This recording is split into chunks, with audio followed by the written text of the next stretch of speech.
Hello, all theater lovers, both out and proud and on the DL, and welcome back to Broadway Breakdown, a podcast discussing the history and legacy of American theater's most exclusive address, Broadway. This series is called The Big Move, and it is covering shows that had such success off Broadway. They just had to transfer to the Great White Way and try some luck over there. I am Matt Koplick, the least famous and most opinionated of all the Broadway podcast hosts, and with me today is our godmother of the podmother, if you will. You have been waiting for her impatiently. Lord knows I have too. Please welcome back Alessandra Gordon. Wow, Mother has arrived. Mother has arrived. In every Feels sense so of the word special. for this episode, Wow. Mother has arrived. I really feel special. Thank you so much. You are special. I love you very dearly, despite the fact that I think you're awful. And I think that about myself too. So we're all in agreement. We're all in agreement. We're all on the same page. We're all on the same page. Yeah. Allie, what show are we talking about today? Today we are talking about a show that was a big old hit of the Broadway season in the year 2004. It is the play Doubt. Doubt, now known Doubt, a Parable. A Parable. It was not called that. If we went and found a playbill from the year 2004, it wouldn't be called that. 2004, 2005, yeah, no. Okay. John Patrick Shanley added the parable bit when the play got published, I believe. Okay, interesting. Yeah, which I think it's sort of like a little hat on a hat to do that. Just call it Doubt, babe, you know? Do you think there's a possibility that it also had to do with like the movie and that it was like Doubt a Parable is the play and Doubt is the movie and they're similar but not the same?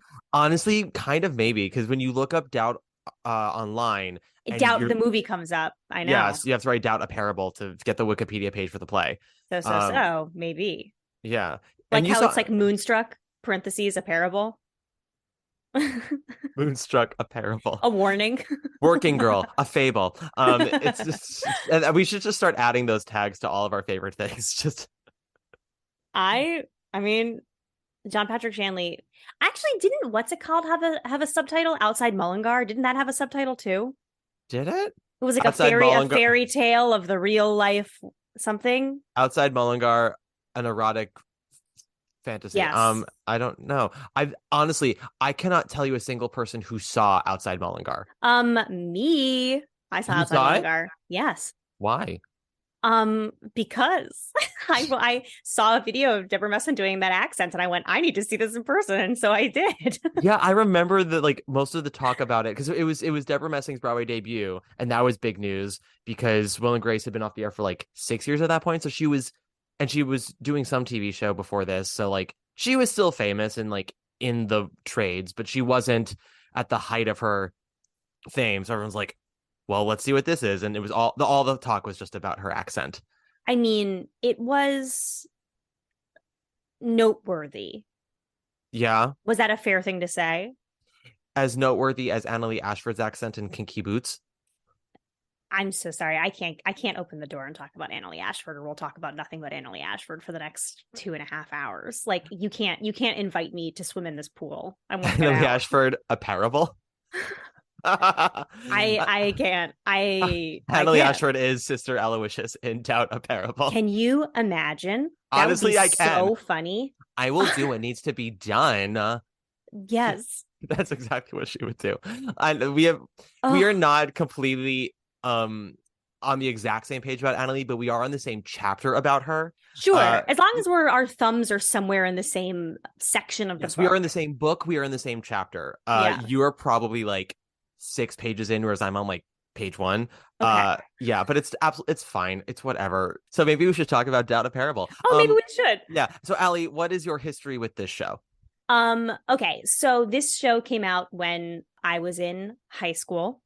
I did, or the end of middle school. It came out our freshman year of high school. It was off Broadway in the fall winter of 2004 and transferred that February of 2005. Awesome. Okay. So this is what I'm here for. No, I love that. I appreciate that. What I remember about Doubt in its original run in New York was that it was not just a critical hit, but it sort of gained a reputation as being the erudite, intelligent thing to do around town, and that like it was like the topic of dinner conversation for adults, and that like you were lame if you couldn't participate in the doubt conversation. Yeah. So much so that my parents, who famously did not like plays or musicals, but especially not plays, saw it. And they did like it. I don't remember them like being like that was a huge waste of my time, but like you know that if somebody's being pressured into seeing a show, it must be because that show is like some sort of cultural, it became sort of like the zeitgeist for a short period of time. Yeah. So I have a very strong memory of my parents going to see Doubt. And I also have a very strong memory of my mom coming home and going, I don't know what the point was. The guy did it. And I was like, sure. But I Yeah. also remember as a kid being like, isn't the point that like you're supposed to also leave the theater with doubts and that like nobody is proven right or wrong in any way? And my mom was like, no, I think it Yeah. was the priest. So we can let that rest. And I was like, great. The only person in the world who felt no doubt about Doubt was my mom. Yeah. Well, Fantastic. and as I told you before we watched the video at Lincoln Center Library at Toft, I watched an interview, I think it was Theater Talk with Cherry Jones, Brian F. O'Byrne, and John Patrick Shanley. And Michael Riedel, who called it one of the best plays he's ever seen, said, asked, because I think they were still doing a Manhattan Theater Club. They had announced Broadway, but they hadn't transferred just yet. And he was asking them sort of like audience reactions. And Cherry Jones had said, what's interesting is, there are some people who are on the fence and don't know. And then there are, obviously like two resolute camps. She goes, the camp of people that are resolute that the priest is guilty are always mothers. Mothers I are just like all, it makes so much sense to me. I yeah, believe that so thoroughly. And I yeah. also understand why when I was like 15 years old and just vaguely aware of what the script was supposed to be, because I probably read, a review, Hmm. was like, you're being so close-minded. You're supposed to be confused when you leave, mom. Ugh. And now that I'm older, I'm like, yeah, he did it. My mom, Yeah. my mom was also right. To be perfectly honest, and I mean, as you know, the structure of this podcast has gone out the fucking window. Yeah, Um, sorry. but no, but having seen the movie, because I also remember when the play came out. Like there was a time, ladies and gentlemen, when the American play was actually culturally relevant and like was a touchstone for theater goers of New York and like was a talking point for the country. Like think back of when Death of a Salesman came on Broadway or Streetcar Named Desire. Like plays used to make stars and they used to actually run and they were profitable, and like Hollywood was clamoring to make the movie versions of them. That has honestly gone away, and the only plays lately that have run and made money have been the British imports like Curious Incident, Harry Potter, Lehman trilogy. I think the last American play to premiere on Broadway and like be critically successful, commercially successful, and tour was What the Constitution Means to Me. Oh, But yeah. even which I intend to cover on this podcast later. But in terms of like something similar to Doubt, it's really August Osage County. I would say like the four major American plays of this century that came to Broadway were critically successful, financially successful, toured, and like people. There's a shorthand for them: are Proof, Doubt, and August Osage County. I think Yeah. I said four, but I can't remember what I thought the other fourth one was. But those three specifically are very much like they ran, they toured, they made money, all won the Pulitzer. If you were a hip New Yorker, you You saw that, saw them. you saw it, so you could talk about it. Do you remember? I know that he is British. What was the Tom Stoppard play that was in like three parts? Coast of Oh Utopia. my God, Coast of Utopia. Did that premiere in across like overseas, or did that premiere on Broadway? I feel like that had a Broadway premiere. It no, it the play itself premiered in the UK. The production we got was not a transfer; it was a brand new production. Okay. Okay. Because Because I and remember I it being sort of like the Tom Stoppard play that started here, and like that kind of being the like, yeah, it's we that's got this one. Suck it, the yeah. UK. The interesting thing about Stoppard is like pretty much every time a production of a Stoppard play comes here, the ones that are the most successful are the ones that are not direct transfers. They're the ones that like an American director takes over Did like a for. restaging of. Yeah, so like with Yeah. the real thing, I know the production that we got in the 80s by Mike Nichols was a brand new production. That one was like his biggest hit until that point. And Coast of Utopia, Trevor Nunn directed the one in London, and like the reviews in London from American critics were like, the play is good. This production is not.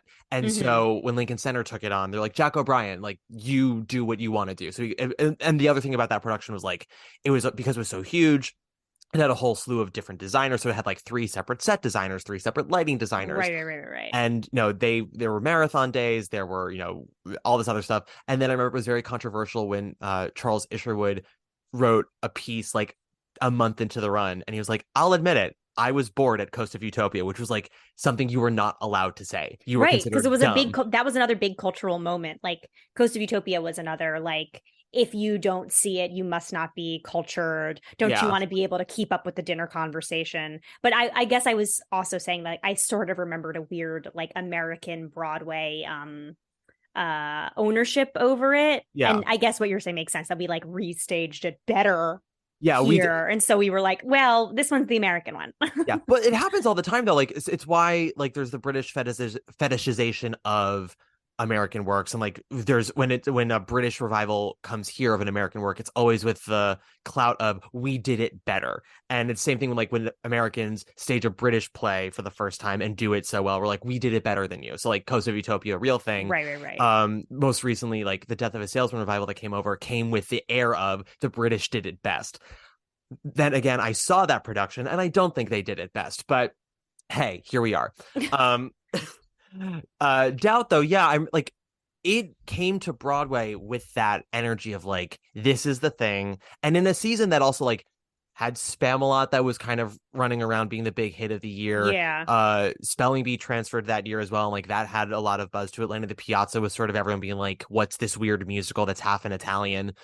And Doubt was just sort of the one that's like, nope, like Spamalot, it's making money. Like Spelling Bee, it has all the critics raving, and like Light in the Piazza, it has everybody talking. So it's all three combined in a perfect I mean, what blend. did it was like, that was truly a spectacular theater season, like It was, in yeah, general. I did not see Doubt, not because I didn't go see plays as a teenager, which I definitely did, but like I have a vague memory of my parents being like, you get one gift for Hanukkah and you get one gift for your birthday. And I think I saw Spelling Bee and I think I saw Light in the Piazza. Like, I think this just didn't make the 14-year-old girl's ideal cut of what she was going to see TBH, as her birthday present.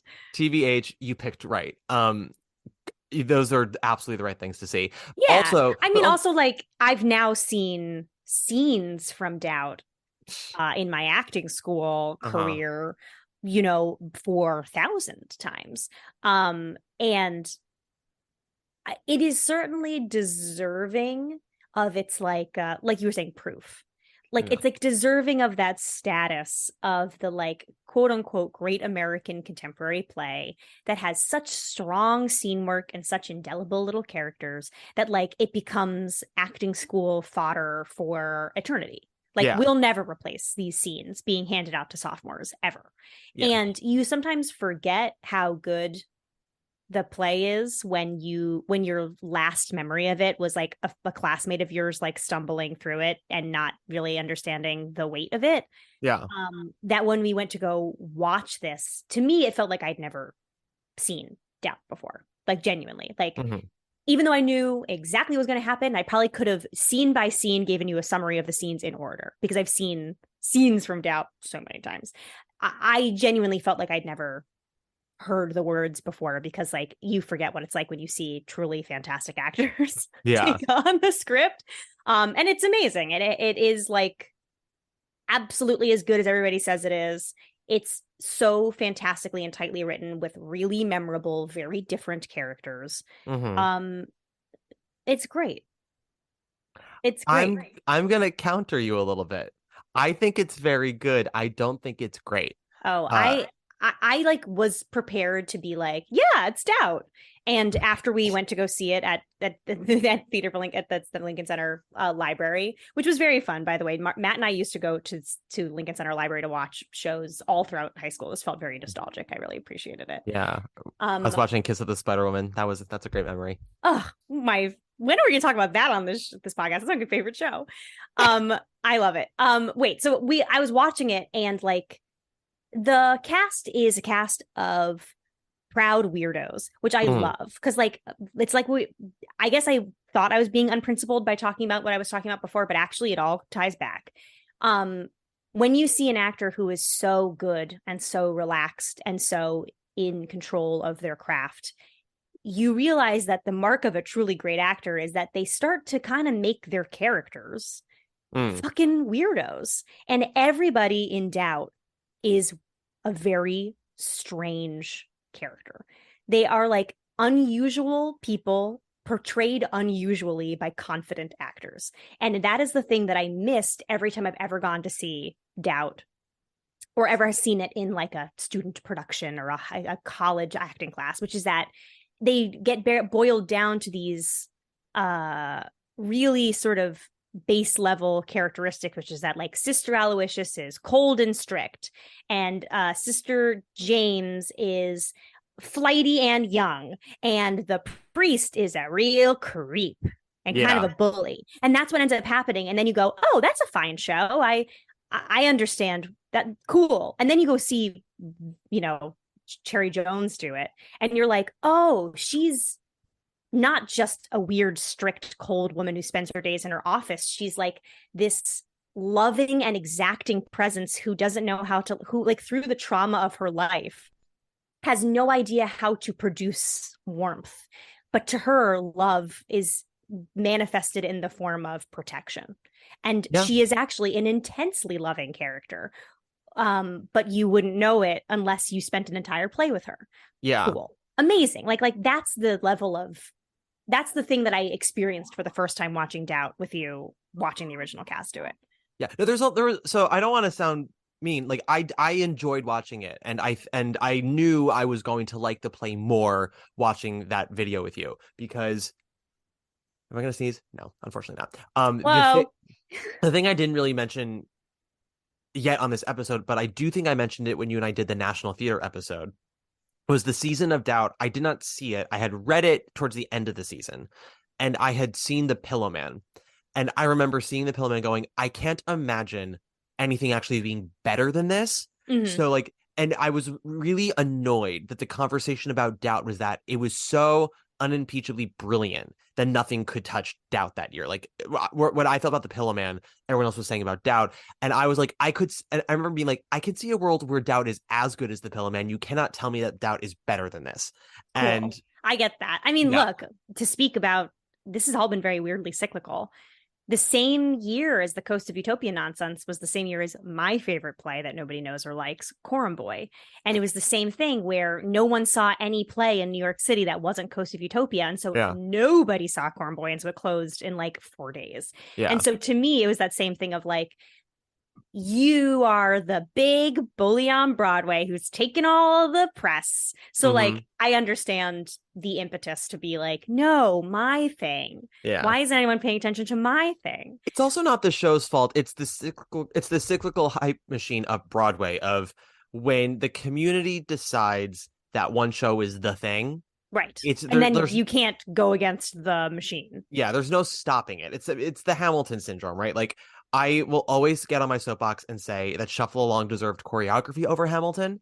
I also would have probably given Shuffle Along costumes over Hamilton. Hamilton is amazing, but I was like, guys, it's not an 11 Tony win thing. Like there are things you can spread the wealth on, but that is just sort of how I always am. I very rarely think any production is worthy of like a total sweep. I think I like maybe have 5 things in the last 30 years that I would say that about. Point is, when the movie came out, I remember that was when sort of people soured on the material, because with that movie, it's very faithful to the show. I mean, there's like pockets of things that like John Patrick Shanley added to the screenplay, but it's mostly the play, and he directed it. So he was in total control of like the tone of it, the tempo of it.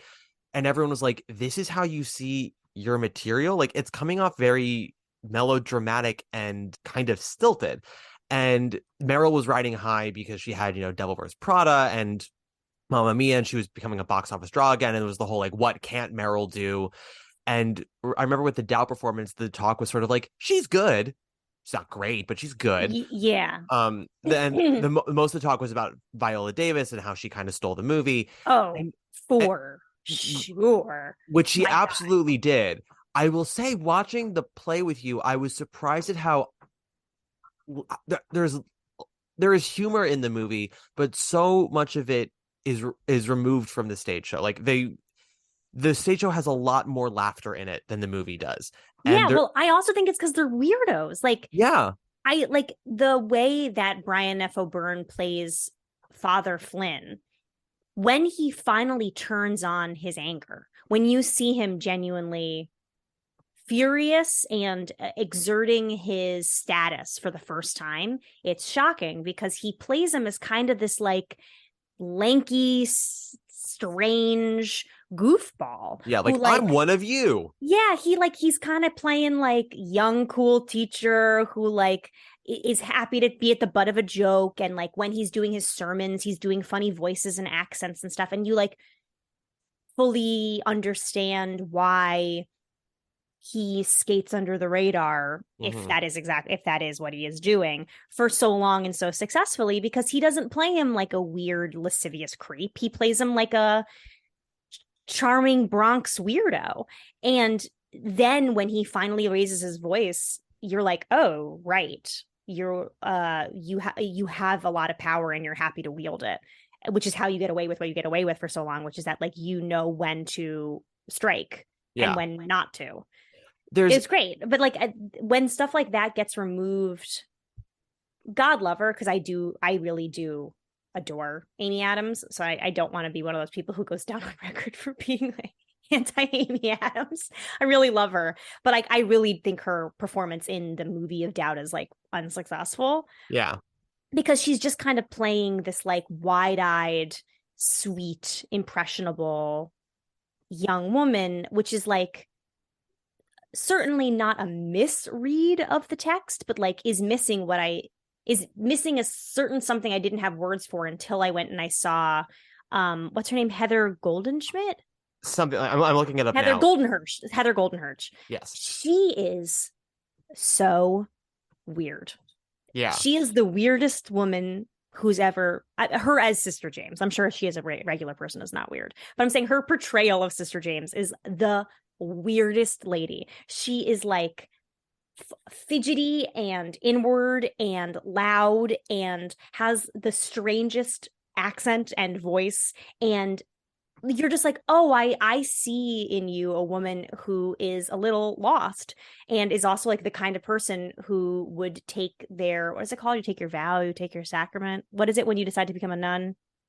Whatever, we're Yeah, Jews, isn't what are it we your talking vows or about? something like, yeah, I thought it because you're marrying God, so I guess your Right, vows. she has a line about how like she wouldn't find it appropriate to talk to the young girls about their like burgeoning sexualities because Mm, she took her vows before she ever did anything yeah. sexual with anybody. And like in her performance you see that, you see this like person who's like, oh, you were lost and you really needed something and you found God and that is what you've like decided to cling to and you're going to be a good teacher. I don't know, I just, there The was what nothing about that in Amy Adams's performance, and so she felt so fragile and baby bird like that like it was like so easy to believe that she'd have the wool pulled over her eyes. Do you know what I mean? Heather played vulnerability, Amy played innocence, and Yeah. there's a big difference because it's yes, so it's Sister James is the Yeah. character, yeah, because it's and we'll sort of go a little further about the plot of this show in a second, but Sister James is young, she's rather new to the convent, I suppose, at least as a teacher, she's new as a teacher, and her our introduction to her with Sister Aloysius is talking about how she approaches teaching, and Sister James approaches history with all this passion and love and like really wants the children to learn through her excitement about the subject, and Aloysius is like, no, that's not what you do. You give them the facts, they memorize it, and we move on. And part of it, that is a foreshadowing for the rest of the play, because what Sister Aloysius is trying to say is like, don't let your perception of the world or like your biases color the facts. You have to see what's actually there and then determine from that. And Sister James is she takes it all so painfully. Like Sister Aloysius is basically giving her an employee review. I wouldn't say it's the most constructive criticism because she's not saying it to her in a way that's like, you're doing good work, but here's how you are going to do it better. She's like, you're not doing a good job. And if you care about this, you'll start doing a good job. Here are the 5 things you got to do. And Sister Aloysius is so tough because she's got to be, that she's like, what's the problem with what I said? I just gave you information to make you better. And like we Right. as an audience are watching and be like, yeah, you destroyed her house before then giving her like 5 planks of wood to build a new one. Right. And And it's you also like something I didn't really understand from the movie. I don't know if it was a performance thing or a rewriting thing, but like there's a moment in the play that like really struck me in the cast that we watched where when Sister James and Father Flynn have a private conversation for the first time, she starts off really cold to him because she's still suspecting.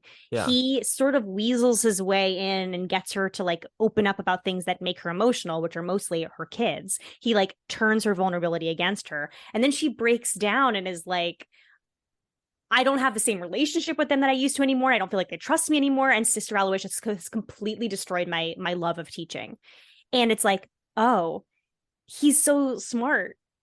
He's good at what he does yeah, because he knew that if he was going to find an ally in her, he would use what he says is also his weakness, which is don't you ever just see a kid and want to help them, even if it's not the quote unquote right thing to do at the quote unquote right time? Don't you ever want to break a rule just because you see a kid in pain? And she's like, yes, because she does feel that way, because she's not at the level of remaining a step removed from the kids as a form of love and respect that like Sister Aloysius thinks that it is. You know what I mean? That like we're not their friends, they're their teachers. They have themselves to be friends with. But like yeah. Sister James doesn't believe that yet and finds so much love and meaning in her life through the love of the students that when Sister Aloysius is like, well, the kids aren't supposed to love you, they're supposed to respect and be kind of scared of you, it becomes like the weapon with which they're able to like turn the whole thing against her and like get Sister James on the side of Father Flynn. That was a really convoluted way of saying what I was trying to say. I hope that made sense. Yeah. So the scene you're referring to with Father Flynn and Sister James is so for anyone who doesn't know the plot of Doubt, it takes place at a Catholic school, right? Catholic school in like the Bronx, I guess, in the Yes, early it's in the 1960s. Bronx. Yeah, in the early 1960s. It is very soon after JFK's assassination, which we learn because the play opens with one of Father Flynn's sermons. And he's sort of talking about when you aren't sure, what happens when you have doubts, basically. A little on the nose for the theme of the play, but here we are. And part of the reason why he brings it up is because with the president's assassination, we're all sort of in flux and unsure of what to do, how to talk about it, and all these things. So that's where like the nation is at. That's where this school is at. The whole country has just gone through a trauma. And the thing about trauma is that when it goes unregistered, when it goes uncared for, the body still holds onto it, even if the mind's trying to repress it. And so everyone is kind of on edge in general, just from that alone. And then in addition to this, Father Flynn is rather new to the parish of this Catholic school. I think he's only been there for a year, maybe a little less than that. Like, Yeah. and he teaches basketball for the boys, and there's what do they call when like boys are joining as like altar boys? Is they were saying like he's joined the registry or something like that. Yeah. God, Yeah. it does suck when we have two Jews talking about a show with at a Catholic school, huh? 1000%. I'm like, what are these terms? I don't know. Really, I beg to differ with you. How do you mean? You're the top. Yeah. You're an arrow collar. You're the top. You're a Coolidge dollar. You're the nimble tread of the. And basically, the school's first Black student, Sister Aloysius, is asking Sister James, because she is the student's teacher, basically just trying to stay on top of him, not because like she necessarily cares about him as a human being. It's not like Sister Aloysius is like, I like that boy, he's sweet. She's like, he's our first Black student. It's she goes, and as an objective observer, she's like, it's stupid to not worry about his safety. We have to like be on top of this. And Sister James is like coming at it from empathy, and Aloysius is like, no, be a disciplinarian. And then to complicate matters further, she finds out that Father Flynn has taken an interest in the boy, and that an incident occurred that no one was witness to, but Sister James was told by Aloysius to just be on the alert of anything strange she might see. And Sister James informs Aloysius Father Flynn brought, what's the boy's name? Donald? Yes, brought Donald into his office. Donald came back rather odd, put his head on the desk and didn't pay attention the rest of class. And when Sister James went to check on him at the end of class, she smelled wine on his breath. And that's all we know. Nothing else that we know. But this is enough for Sister Aloysius to go in and get Father Flynn the fuck out of this school. And it's a battle of those two essentially, and Sister James is sort of the tipping point for either of them, because Sister Aloysius discusses, and it is also a theme of the play, that even though they are nuns in a Catholic school, they are also women in a system that is controlled by men, just like the rest of the world. And that if they are going to be successful, they have to be strategic and they have to be ruthless, and they can't always go by the rules. Because if they go to, God, I'm not knowing any of these I names. know the boss of the deacon or whatever is the yes, I know. Grand I feel Deacon terrible. of- I should have written this down while we were watching it, but I was sort of entranced. But there was Religion's a- another even more important Yeah, it's like person who's archdeacon or the something like boss that. of the priests. Yes. And he's useless and old and kind of just wants to keep the peace in all regards. So And is even if also they a man left- and is going to side Right. with the men every time. And so, like, we are told constantly, like, what the protocol is for Sister Aloysius to go through, and she constantly ignores it because she's doing what she thinks is right, and she knows that the system is broken, and in order to actually make the correct thing happen, she's got to not go by any of the rules. And Father Flynn is confronted about, I was actually surprised, I didn't realize how early in the play Father Flynn is confronted with the Donald stuff. Mhm. I like, in my mind it was like the third act, but it's not. It's like It's like right in the top. Yeah. Yeah, it's like towards the end of the first act of the 3-act structure, because then the rest of the play is sort of like a battle between the two of them. And I bring all this up because you were talking about the scene that Father Flynn has alone with Sister James. One of the things that is a battle between Aloysius and Father Flynn is that, like, she's the old way, he's the new way. He's about, we don't want the church to be scary. We want people to like coming to church. We want kids to be enthusiastic about religion. We want them to like God. And Aloysius is like, the fuck does that do? And we learn, she wasn't always a nun. She actually used to be married. Her husband was killed in the war, and she sort of turned to being a nun later in life and found comfort and structure in that, but not because it was a warming presence. It was simply because of, like, the strictness of it all. And she thinks that there is a moral backbone to having that kind of structure. She talks about, like, the disgrace of people's penmanship, and, like, Father Flynn drinks his tea with 4 sugars and milk. And it's like, she's just like, we need grit in ourselves if we're going to survive in this world. And she sees through the charm of Father Flynn, because someone like Father Flynn uses that ease to get people on his side. And I bring this back to the Sister James scene with him, because we are watching a master manipulator and charmer at work. The thing I have learned from life that I also think is very well employed in this play is you actually want to be very wary of charming people. Charm is not an actual connection you have with someone. It's someone's ability to get you to let them in. Yeah, I'm always saying this about you. Thank you very much. I'm saying this about you to anyone who will listen. Thank you so much. You're the only person who would call me charming. Everyone else would be like, I don't know, he's an acquired taste. Hey, I was raised to be charming, not sincere. Like he nailed it when he wrote that line. Motherfucker. Yeah, because charm is not actually, again, it's not a human connection. It is not two people relating to each other. It's one person who's able to make you think that they are into you. There's a certain actor that I know who has been on the Broadway, and he's been on TV, and he's a nice guy, but I learned by being around him that his superpower and what helps him get cast all the time is, like, you spend 5 minutes alone with him and he makes you convinced he wants to fuck you, even though it's not true. Like, when you can make somebody else feel important and wanted, whether or not it's true, it's like one of the most powerful tools in the universe. 1000%. Like, every time I have a conversation with this guy, and it's been a few years since we've, like, spoken, but, like, anytime we have a conversation, he'll walk away. I'm like, am I about to marry blank blank? Yeah. And then you, like, see him do it with the same person. I'm like, oh no, that's just, like, something he's able to turn on.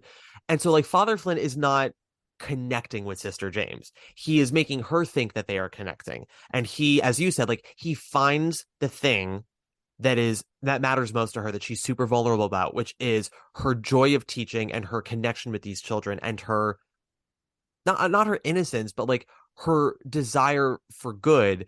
And he zeroes in on that, and rather than, like, giving her hope that he can help, like, get her that joy back, he helps her put a villain to her loss of that joy, which, as you said, Exactly. it's her saying, "Oh, Aloysius is the enemy because I no longer enjoy teaching, and it's because of her." It's like, no, Aloysius opened your eyes to the cruelty of the world and the system of which you are a part of, and now you can't go back, and you hate that, and so you blame her. But Right. But Aloysius is not that's the a one. kind of an amazing manipulation, and like that's like the surprise of the play that I did not really understand was there and did not give sufficient credit for in my experience of having seen that scene done by two college kids, or even Sure. watching the movie, which is a fine movie. And I certainly think Philip Seymour Hoffman is really good, but I don't think that scene is particularly fantastic. And like that's the thing that was missing for me, that I didn't know was missing, was that thing of like him seeing someone else at and just understanding implicitly where to stick the knife in, because he knows exactly what the best approach is. And that like he finds Sister Aloysius so difficult, not just because they disagree on things like should we have secular music in the Christmas play and do, but because like she just doesn't have those weak spots. Yeah. Because she has made sure she will not function in this world with a weak spot that she can find. Yeah. And so he can't find the place where he's gonna slide the knife in, so he just has to sort of batter against her giant armor, and she like won't break. Yeah. And it's probably the first person he hasn't been able to like figure out the way in.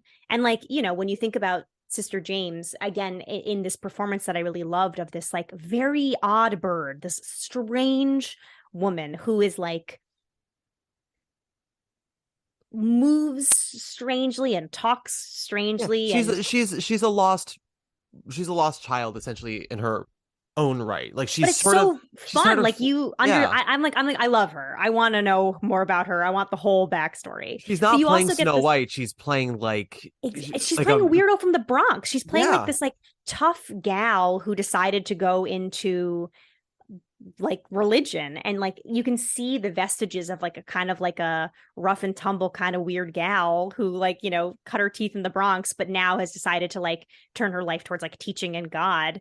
And when you understand that she took her vows really early and has never been intimate with somebody, and her father does she has a family but they don't live close because when her brother gets sick she has to leave town now, like all that stuff, you start to understand that like her version of love, her way to connect to people is to teach, and that like that was her one and only joy in life, was like having kids be like, I love you, you're my best teacher. When I don't care, I used to hate history class, but now I like it because when you teach it you make it alive. And she's like, that is her purpose in life. But like Sister Aloysius is the only person who works at the school whose purpose in life isn't to get some measure of, her purpose does not depend on what the kids give her. Yeah. Everybody else has made it that like the kids give me purpose, because when they love me, I feel affirmed, even though that like, and that's I mean that both innocently and not innocently, right? Like Aloysius for Sister James, that's the innocent version of that, which is that like when they tell me I'm a good teacher, I feel like a good person. And then there's the Father Flynn thing, which is the sinister version of that. Yes, when I go knuckles deep in a boy, I see God. Sister Aloysius doesn't need the reassurance of another person to have any worth of herself. Right. So like, and so she seems so cold and removed, but she's like the healthiest, so to speak, because, you know, that is a weird thing where like when you are an educator, you're not supposed to make your self-worth depend upon what a fourth grader says to you. Yes. Do you know what I mean? They're supposed to exist outside of that and still somehow give a part of yourself to them. There's a less intense example I want to give about this, which is something I learned from my therapist, Colton. Thanks, Colton. Wow, thanks, Colton. Thanks, Colton. We were talking about conversations, like when you are trying to explain yourself to someone, your truth, like when you have something, like basically anytime you have a quote unquote difficult conversation with someone where you need to get something across to them, the only way you can do that successfully is sharing your truth without the expectation of a certain kind of response from that person. Do not say what you're saying in the hopes of you will then get a certain response back. Simply speak of what you want and who you are and where you're at truthfully, because you need to get that across. How they respond is not up to you. And if you And if you're only saying this in order to get that response, you're running Right. around in circles. And What's the point of putting yourself out there just to say it if it all that matters is getting Yes. one specific response yes, from and as you said, like Sister James connects with the children because that love that she gets from them gives her purpose. Father Flynn gets that adoration so he can use it for his own personal gain down the road. Sister Aloysius does not need the love of the children. She does not need the what's the word for it? The devotion of the children for any personal gain, either emotional or manipulatively. That's not a word, but who fucking cares? She needs them to respect her because that's just her job. So in Right. order, it's like my purpose is to get them to learn. We are training these people to go out and become human beings in the world, and anything else is, uh I don't know. I'm losing words today, but it's incidental. I just like I don't care how they feel about me. I don't care any love that's there. That is just my job, which is why Right. she's so. I just Which want is them to why go she's to a so good good high at it. school. Yeah, Right. and it's why she's so good at it. And it's why she's so strong as a person for the most part. Obviously, she has her vulnerabilities, and like we see, Cherry Jones is so good in the play because you see moments sometimes where it's not that she's being weak, but rather like certain responses by Father Flynn do take her by surprise. And like there's a moment where she's sitting down talking about something and he just fucking snaps at her and shouts basically into her face. And you see Cherry Jones flinch because Yeah. even though She like her hands go inside her habit and she looks like very small and weak and it's like yep. very sad and scary. Yeah, she kind of retreats inside of herself, but then she comes back with a vengeance, which I love. And it's sort of because it's what she's doing is she has a moment where that takes her by surprise, and she maybe even has her own like self-doubt in that second, but then all of a sudden she's starting to recharge. She's like, I'm gonna let him say what he needs to say while I get my power back, and then I will come back at him with 1,000 fires. Right. Whereas in the movie, Meryl is a little more of a piranha, and she's kind of just always looking around, like ready to strike. And Philip Seymour Hoffman is charming in the first half, and then when like things take a turn for the pedophilia, he becomes a bit of a snake oil salesman. Whereas Brian F. Yes. O'Byrne, like it's more just all different shades of the same guy, which is I think what adds to the play's stage success as opposed to the film success of you don't see him flip a switch at any point. You just see him and then watch how he uses different facets to himself to get what he wants. Whereas Philip Seymour Hoffman's like, now I turn on the emotional charm. Now I turn on the man charm. And it's you see the manipulation coming from a mile away, or it's Brian O'Byrne. It's like you're halfway through the scene until you realize when you what suddenly he's doing. realize I completely agree with that. I also think that like so there's a whole conversation that Father Flynn has with Sister Aloysius. I'm pretty sure it was with her, where no, maybe it was Sister James. I apologize. I can't remember. But basically he admits all women that, are the same, Allie. Is that what you're saying? To me, every woman is a bitch. No, I'm just kidding. It's a bitch and a nun. What is this? What is this? An Andrew Lloyd Webber musical? Wow. I apologize. He has a conversation with one of the women about they ask him basically like where he gets the stories for his sermons, and he says he makes them up. And there's like an implication of just like, so you're lying to us? And he's like, no, I'm telling you a parable. And the point of a parable is to get a larger story and a larger emotional point across. And the easiest way to do that is with characters. Because if I just tell you, don't gossip, gossip is bad, it goes in one ear and out the other. But if I can paint you a picture of a story of a man's life who was ruined by gossip and with imagery in this, you'll remember it and you'll take it home and you'll remember it forever. Yeah. And it's like, what an interest. He is correct in saying that. And it also still reveals him to be a person who will make up anything so long as it helps solidify his correctness. Yeah. And he's very good at it because he gets people to listen to him all the time to tell these stories, and they all go, wow, he's such an effective storyteller, and I'll never forget that thing he said. And it all comes down to lies. Yeah. Well, so he is correct. You're right. He's correct about the fact that these parables are what help us learn, because we're literally watching that happen by watching this play. That's anytime we go see a play, we're watching a dramatic work, whether it's based in a factual story or a fictional one. Like all successful art helps us learn a little bit about ourselves or gives us tools to go out into the world and make a little more sense of life. at least in my opinion, I think like Yeah, I agree with that. that's what makes theater and film and TV so important is, not just representation, but like how we see these stories and we can go out into the world and be like, oh, what is happening here is like what happened to so and so and such and such. And like even if that was fictitious, I actually have some tools now to deal with this because I gained something from the story I was told. Right. Or even if it's just like an unbelievably authentic representation of one person's existence. Yeah. I don't need to see myself in that story to go, wow, I like understand that is your story. And like, I wouldn't have had access to that because I don't live your life.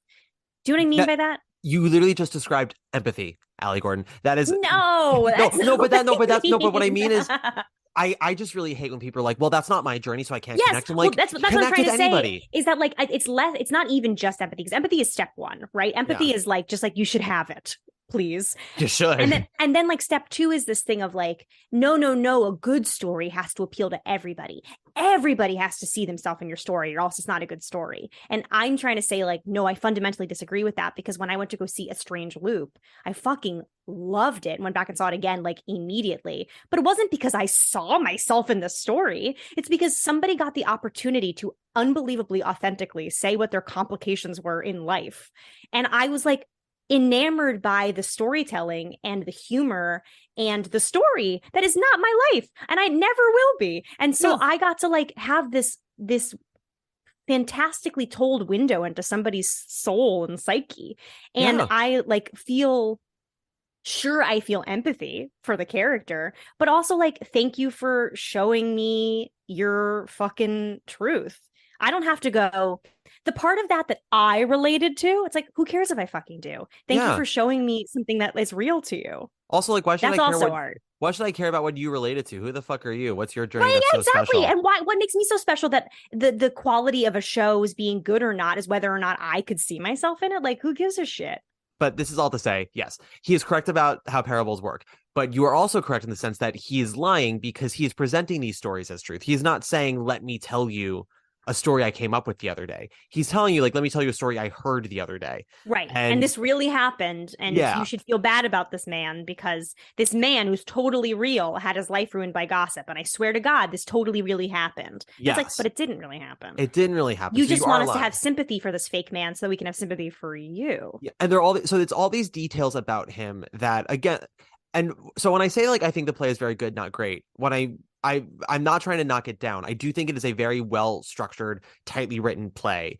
And I think it is, most importantly, a platform for truly great actors, and great actors will elevate it to another level, which is, I think, what happened with the original production. Is they had a tight knit ensemble of 4 incredible weird actors making this like a night of good cathartic drama. Where I feel like the play kind of weakens for me is like in the last scene, just because like I think Shanley makes it very clear.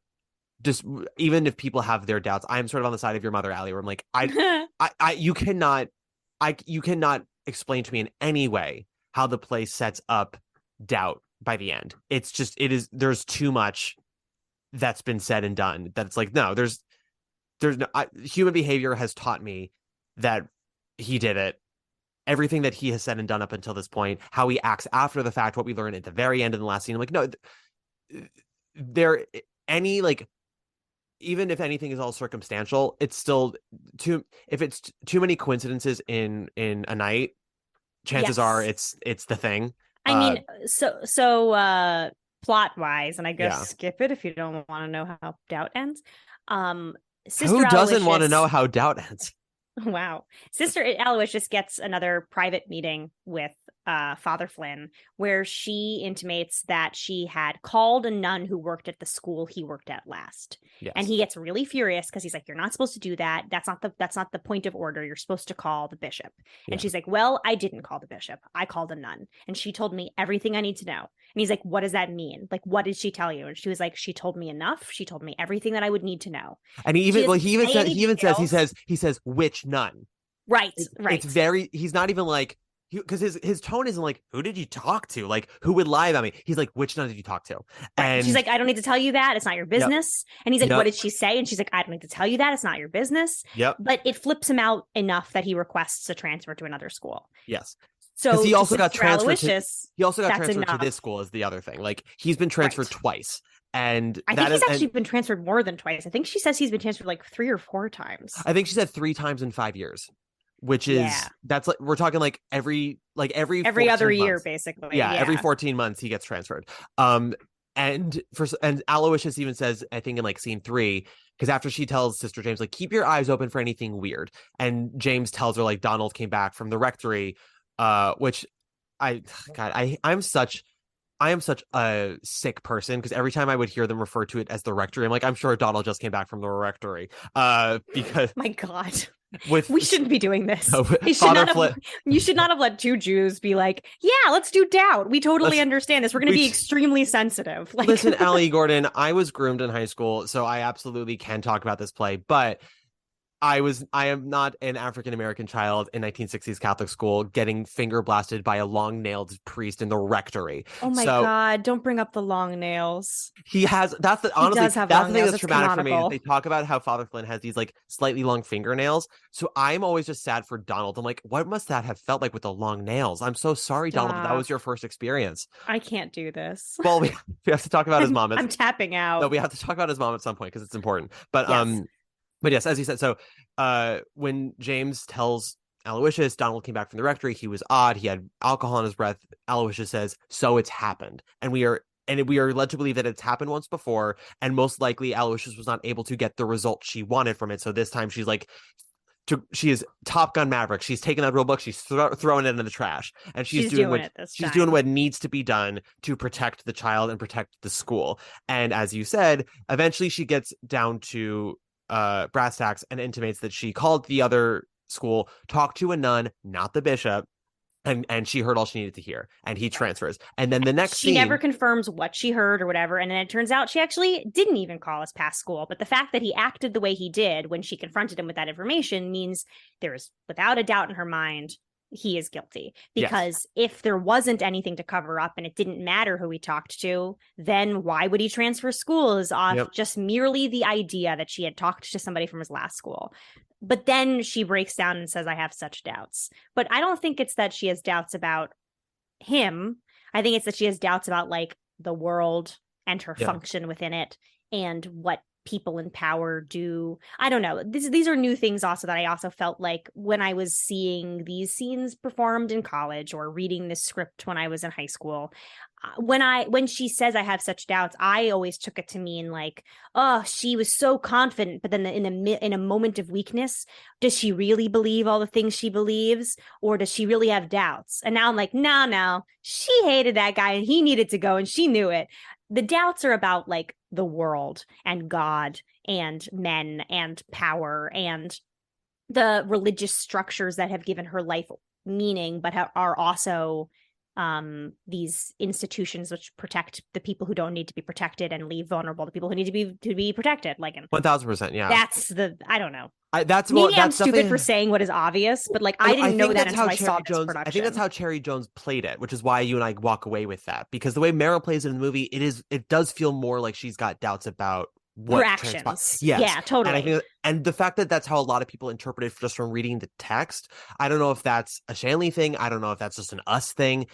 But yeah, like for the first time watching Cherry Jones in that final scene, I was like, oh, I think it's more that she has doubts about everything else. Like, why must this have happened? Why did I have to do everything I did for something correct to happen? Like, why? Right, why did I have to spend 6 months of my life throwing myself against a brick wall to get even just this to happen? Yeah. Like, and also like, there's a line earlier in the show where Sister James says that like having these doubts and these suspicions has made me feel further from God. And Sister Aloysius is like, yeah, that'll happen. Every time you have a doubt, you do take a step further from God, but you do it in his service. Yeah. And like that also really stuck out to me this time, especially in regards to that last line of saying I have such doubts, of just being like, do I always need to be this like lone ranger who must sacrifice all of their personal connections on this planet in order to like do what is right and good? Like, I do feel further from God. I feel further from the simple life that I like kind of wanted, in which like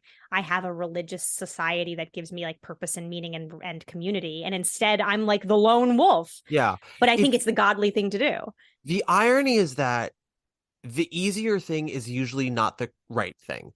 And it just but in a snowball effect, by not doing the right thing earlier, it just makes it harder down the line, and people will keep on choosing to do the easy thing, and it just leads to further complications, right? If everyone would kind of buckle down, do what was correct earlier, we would have fewer repercussions in the future, and it would be easier to do the right thing down the line. But it keeps getting harder because there are still people who will always go with what is best for them. And that's something that Aloysius even accuses Sister James of, because again, Sister James then tries to flip the conversation to Aloysius about these accusations, and because Sister James doesn't make the accusation. She sees something and she says something. And Aloysius, here's all she needs to hear to know what happened. And James doesn't want to believe it's true. And she points the finger at Aloysius, saying, you just don't like Father Flynn, and you're letting that make you believe something terrible. And Aloysius comes back at her and she says, you just want peace and order because you want to go back to like your Disney life,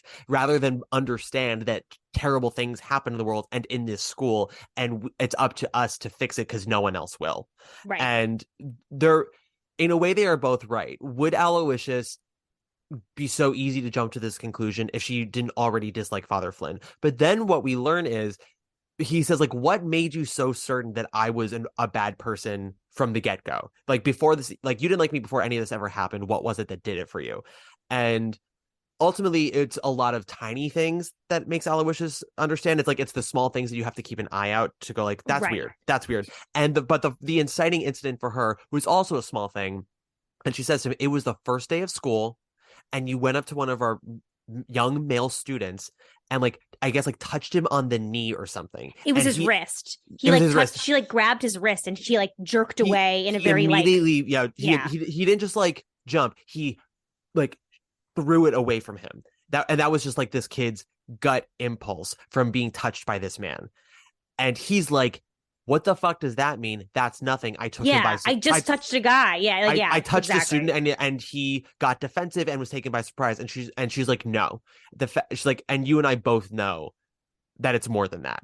And it's now that I'm getting older and I'm turning into my mom in so many ways, but just like being older too, like when I first read, I remember I read this play probably shortly after it was published, probably like in the year like 2006. I remember I was reading it around the same time I was reading Proof, because I joined an acting class for teenagers that was like, quote unquote, serious. It was like, we're going to take this really seriously. No kid plays. Fun, whatever. I was in something similar. I actually got to do the Prior Harper scene from Angels at the age of 17. I would have died to do that. I did the Catherine Howell scene where she has that monologue about how she found all her dad's notebooks and stuff. I don't know. I loved it. I felt so important. Yeah, I actually need to go watch Proof, because I haven't even read it. I've seen girls do monologues from it. Sorry, I've seen women do monologues from it, but I've never actually watched it. And I was gonna possibly cover Proof on here because I love Proof. I'll come back for Proof. Well, we'll see. It depends on if I can't get other shows covered, because I've been having trouble getting people to. I thought you were going to say it depends on if I can't get other girls to come in and talk about Proof.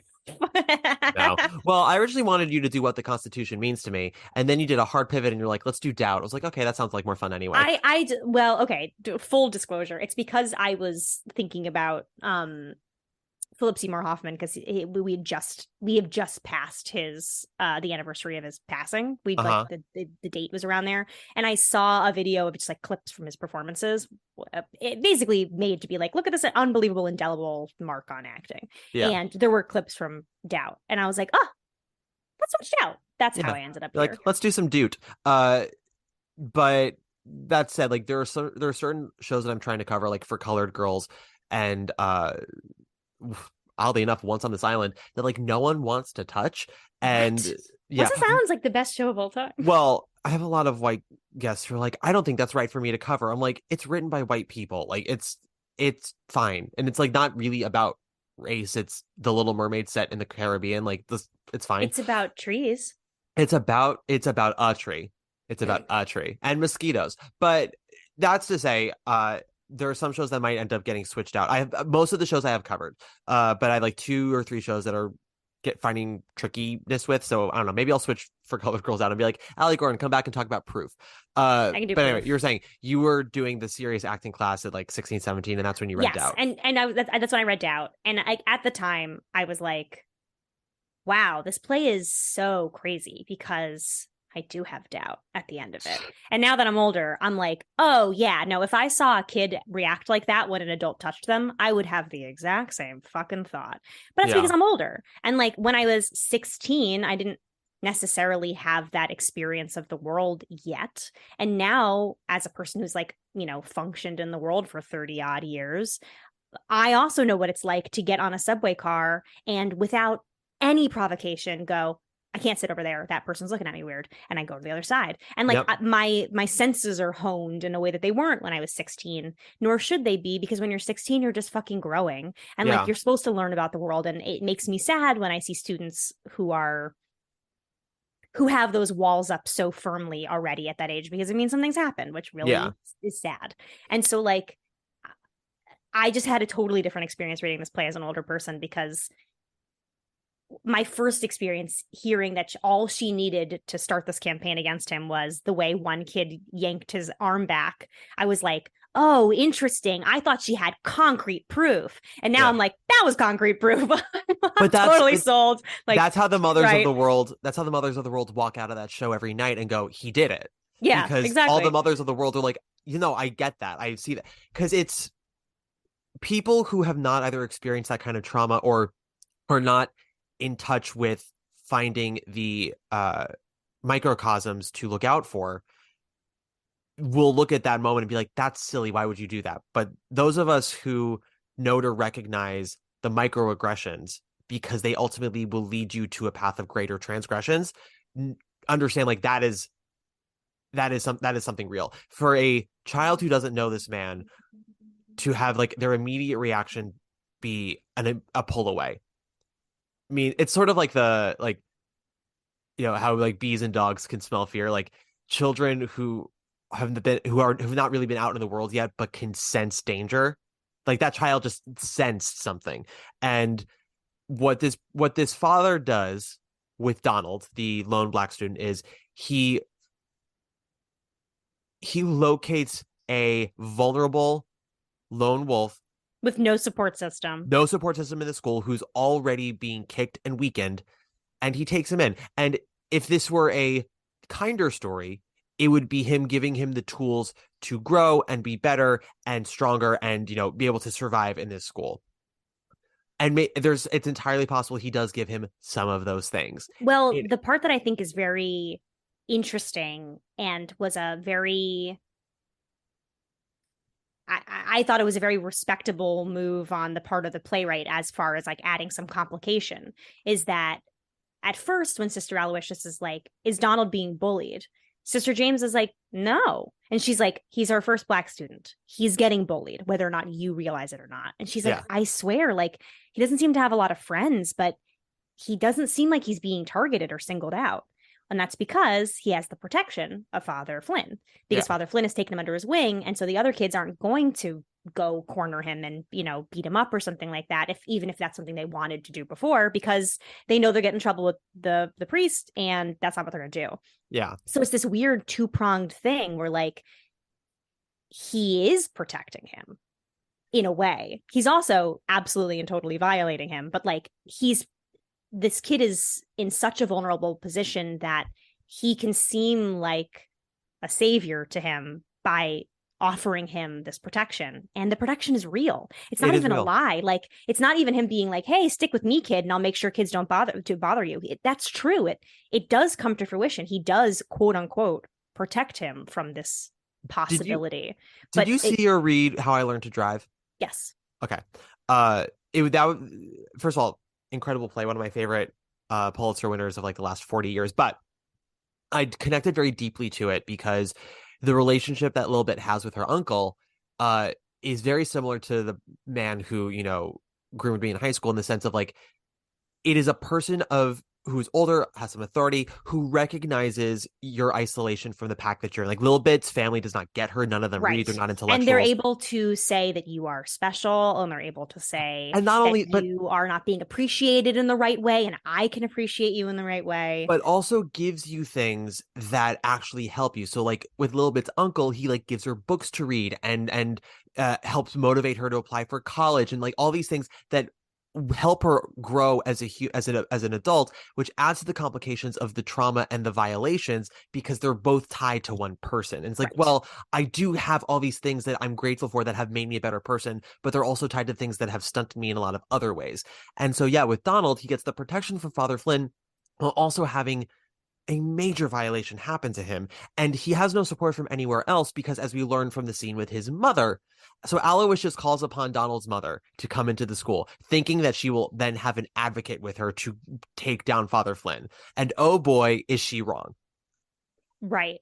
But it's a really amazing scene, writing wise and like empathy wise on the part of John Patrick Shanley, because like it's not what you want. You have this spectator fantasy that Sister Aloysius is going to say, I think your son is being targeted and sexually preyed upon at school. And the mom's going to be like, let's get him. And instead she's like, we just have to last till June. Yep. And you are so stunned at first because you want things to be simple. You want things to be righteous. You want things to have a clear path forward. But instead we find out that that potentially changing schools would potentially wreck this family socioeconomically. It's a school where he's not being physically targeted and he doesn't have that promise at another school. Also, the mother suspects that their son is gay and has had problems at last schools where students have targeted him for that on top of his skin color. Yeah. And so like he's just he is truly between a rock and a hard place. There is no real winning for this family because like not only is there the inequities of like being this woman in this male dominated whatever, then you get to add on another level of like what if it's not just race, it's not just socioeconomic status, it's not just sex, gender, whatever you want to blah blah blah. It's like when all of those things converge in an intersectional way, it like makes it so much messier, and there's like no real correct answer because like when you are under the thumb of so many different kinds of oppression, like even clawing out one direction only makes the weight heavier on another direction. Yeah. Mixed metaphor, sorry about that, but like do you know what I'm saying? Like it's so interesting that Sister Aloysius is like, it sucks being a woman in this convent because I don't have respect. And then she's like, and then you meet Donald's mother and it's like, yeah, well, how about all these other things too? Yeah. Because even if we get what we want and this father goes away, what about all the other things that are like pressing down on me and my family? Like there's no winning here. Like, yeah, you can't expect me to tell you how to win this. There's no winning. So again, the question keeps coming back to like, well, why don't we ask Donald? And Aloysius says, we won't do that. He'll protect you because you've been protecting him. It's embarrassing for the child to have to discuss this. He's the only black student here. Like we're not putting that pressure on the boy. And it is sort of a double-edged sort of like, she is thinking about Donald's mental health of like, let's not confront him with this, but also she knows she won't get what she wants if they confront him, which is why she kind of always has to throw the rule book out. And I think she calls on Donald's mother, partly because it's the right thing to do, but also because she does think she's going to get a partner in crime about this. I'll talk to his mother. When she finds out how her son's being violated, she's going to go into mama bear mode, and together we will take down Father Flynn. And as you mentioned, that is not what happens, because whereas Sister Aloysius has tried to, in a weird way, we see her try to do to Donald's mother what Father Flynn does to Sister James and fail at it, of like, she tries to be like, let's connect as women. Let's connect as two people who care about the well-being of this child. And Donald's mother is like, you don't know what it's like for me every day. You don't know what we have to go through. And, Father Flynn originally says the reason why Donald had wine on his breath was that the janitor caught him drinking, and I took him into the office and scolded him and said, I won't take you off of, the altar boys if it never happens again, but like, I'm going to be watching you. And eventually Aloysius finds out from the janitor, like, that's not really the sequence of events. What happened was like the janitor saw Donald after the fact and also smelled the wine on his breath and assumed he was drinking beforehand, but like never actually saw him drinking and told Father Flynn. and so when Donald's mother tells her, yes, eventually it had to come out that Donald drank the altar wine and got taken off of altar boys, and his father beat him that night.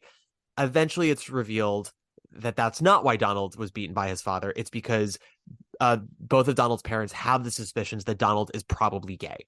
And it's, as you said, like, he was targeted for that at his last school. And that is why his father not only beat him that night, but has beaten him other nights of trying to toughen him up, making him more of a man. And in their very limited 1960s America Catholic way, the idea of Donald possibly being gay is already kind of shameful enough. But when Sister Aloysius says, he has your son, and Donald's mother shouts, let him have him. Yeah. She says it sort of in a multitude of ways. Viola Davis says it sort of like in an angry way. I remember she like kind of shouts like, let him have him. And then I remember Adrienne Lennox says it kind of sort of helplessly. She's like, I don't know, let him have him. Like, my son has no protection anywhere else, not at home, not in school. This one man who has authority cares about him, who actually, I don't care why. And like, we are in survival mode. Donald has to make it to the end of the year because then he will go off to high school. And, from here, he can go to a good high school. And if he maintains his grades, he is a good student. He can be the first man in our family to go to college, and he can actually make something of himself. It's like, it's all worth it if he makes something of himself. And Aloysius is like, is it though? Your son is going to have this like trauma on him forever. Right. And, but it's also like that thing of like, even if it's like well-intentioned in some way or another, of like a mother's love of just being like, all he has to do is suffer through this for 6 months and then he can have a better life forever. And like, this might even be terrible.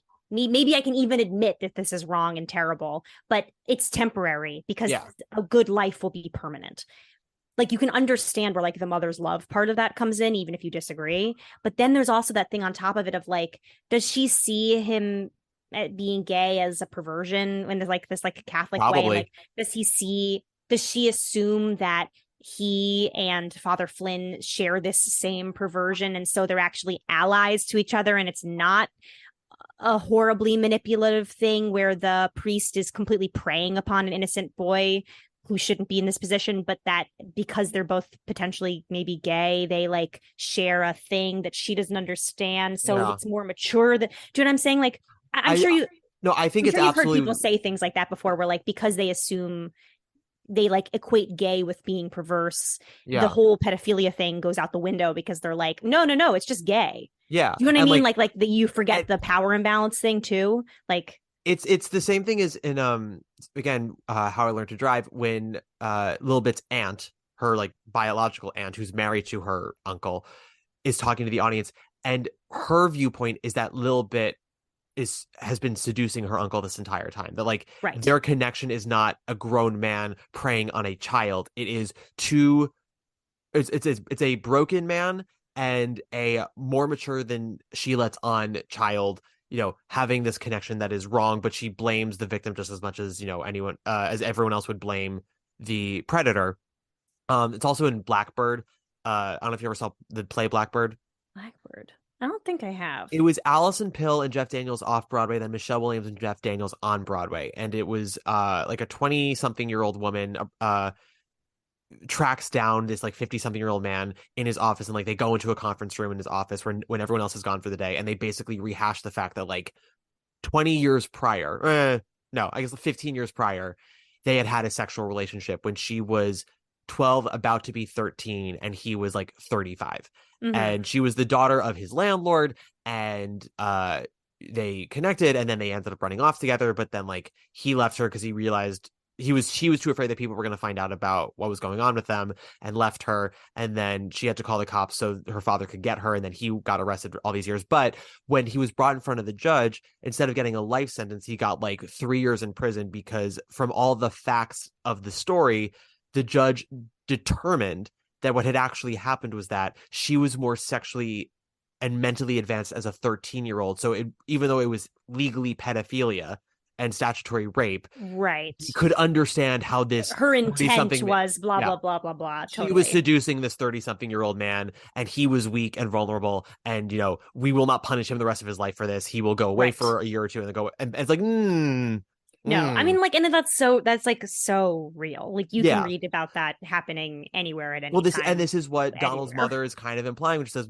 I think maybe my son is this way. And she doesn't say it out loud, but it is this implication of, like, you know, we all have our thoughts on sort of this way, being Catholic in the 1960s in America, which is to say none of them think highly of it. And if it is this kind of perversion, like, whatever happens behind closed doors is none of my business. It's wrong anyway, so it might as well be wrong with someone who's... Right. It's wrong. It would be wrong if it was a kid his age. It would be wrong if it's this priest. It would be wrong if he were older and, like, not right, in exactly. school. So, like, who cares? And the ends will justify the means. He will be protected till the end of the year. He will go to a good school and have a good life. And it's all going to be fine. We just have to make it through. And just sort of whatever it takes. And it is that survivor mode. And again, of, like, repressing the trauma in order to get further along. But if you aren't acknowledging the wrongdoings early on, the repercussions are just going to get worse down the road. So maybe Donald will get to go to a good college and get a degree, but he is going to have mental issues for the rest of his life because of what went down and because no one properly helped him heal through it. Right. I've been, like, and also, like, being a product of its time, like, I really don't think the overwhelming opinion, psychologically speaking, was that, like, these are scars that these kids will carry. No one's thinking about that. It's like, no one's thinking about that. That's, like, a very modern understanding of this kind of trauma and like coercion and stuff like that. Like, most people are just sort of like, well, that sucked. Yeah. Suck it up, bucko, and get back out there. Or that thing of, like, that polite sort of, like, let's not talk about that ever again, and let's just make sure that that doesn't affect us going forward, because that sucked, but it's over now, so let's just, as a family, never acknowledge that ever happened. Yes. And yeah, people still do that. Yeah, but, like, it certainly is, like, we definitely have more of a societal understanding of power imbalances and, like, lasting emotional trauma. Yeah. Now, how that affects people on, like, a familial level will probably differ from family to family. Yeah. But, like, at least, like, in the grand umbrella of, like, society, we have a much different understanding than we did in 1964. You don't say. Okay, thanks. Just trying to give a little context to our Gen Z listeners out there. I assume you have some. I don't know who listens to this podcast. I have people who will, like, reach out to me and I'll go, oh, that's fun. But I'm always surprised when it's, like, wildly different ages. I do know that I have Gen Zers. I do know that. That for a fact. I teach teenagers, and I am quite consistently surprised by, one, the maturity and, like, understanding and empathy levels of, like, current day teenagers in terms of, like, being socially open-minded, but also, as sort of the, like, flip side of that, how little sometimes they understand how different it was even, like, a decade ago. Do you know what I mean? Oh yeah. I literally just watched a video essay on YouTube about the birdcage. Which love. Yeah, first of all, yes, you and I both love that movie very much. And I have always maintained that it holds up incredibly well. Mm-hmm. Like, it is also the best version of that story, of the Lacage. I agree. Of the play, the musical, the French film. I think it is absolutely the best one. And the video essay really kind of talks about how, yet it already holds up today. Like, just watching it with the care and understanding and the humanity that those creatives had at the time in the 90s helps keep that movie evergreen. But it's especially important for young viewers to watch it, understanding where the world was at in 1996 when it was made. Why, like, certain events in the story are actually very plausible in 1996, as opposed to now. Like, Gen Z would watch the movie, be like, well, why wouldn't they just be upfront about it from the get-go? Like, who cares? Fuck those conservatives. Like, why should they lie? And it's like, you do have to understand sort of, like, what queer life was still considered of in the 1990s, how it was even considered 15 years ago. Like, it's so crazy to think, like, 12 years ago, drag was very much like a a non-contact sport. It was not considered cool. It was not considered Non-contact sport. Yeah, it was not considered cool, not considered glamorous.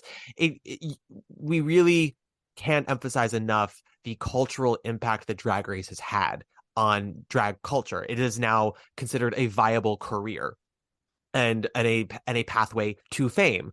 Mhm. And it's the same thing of queer culture. Like 10 years ago, 15 years ago, like it has the queer community has become much more prominent in the world, and our and the public perception has shifted exponentially since the mid 90s. But it's, I mean,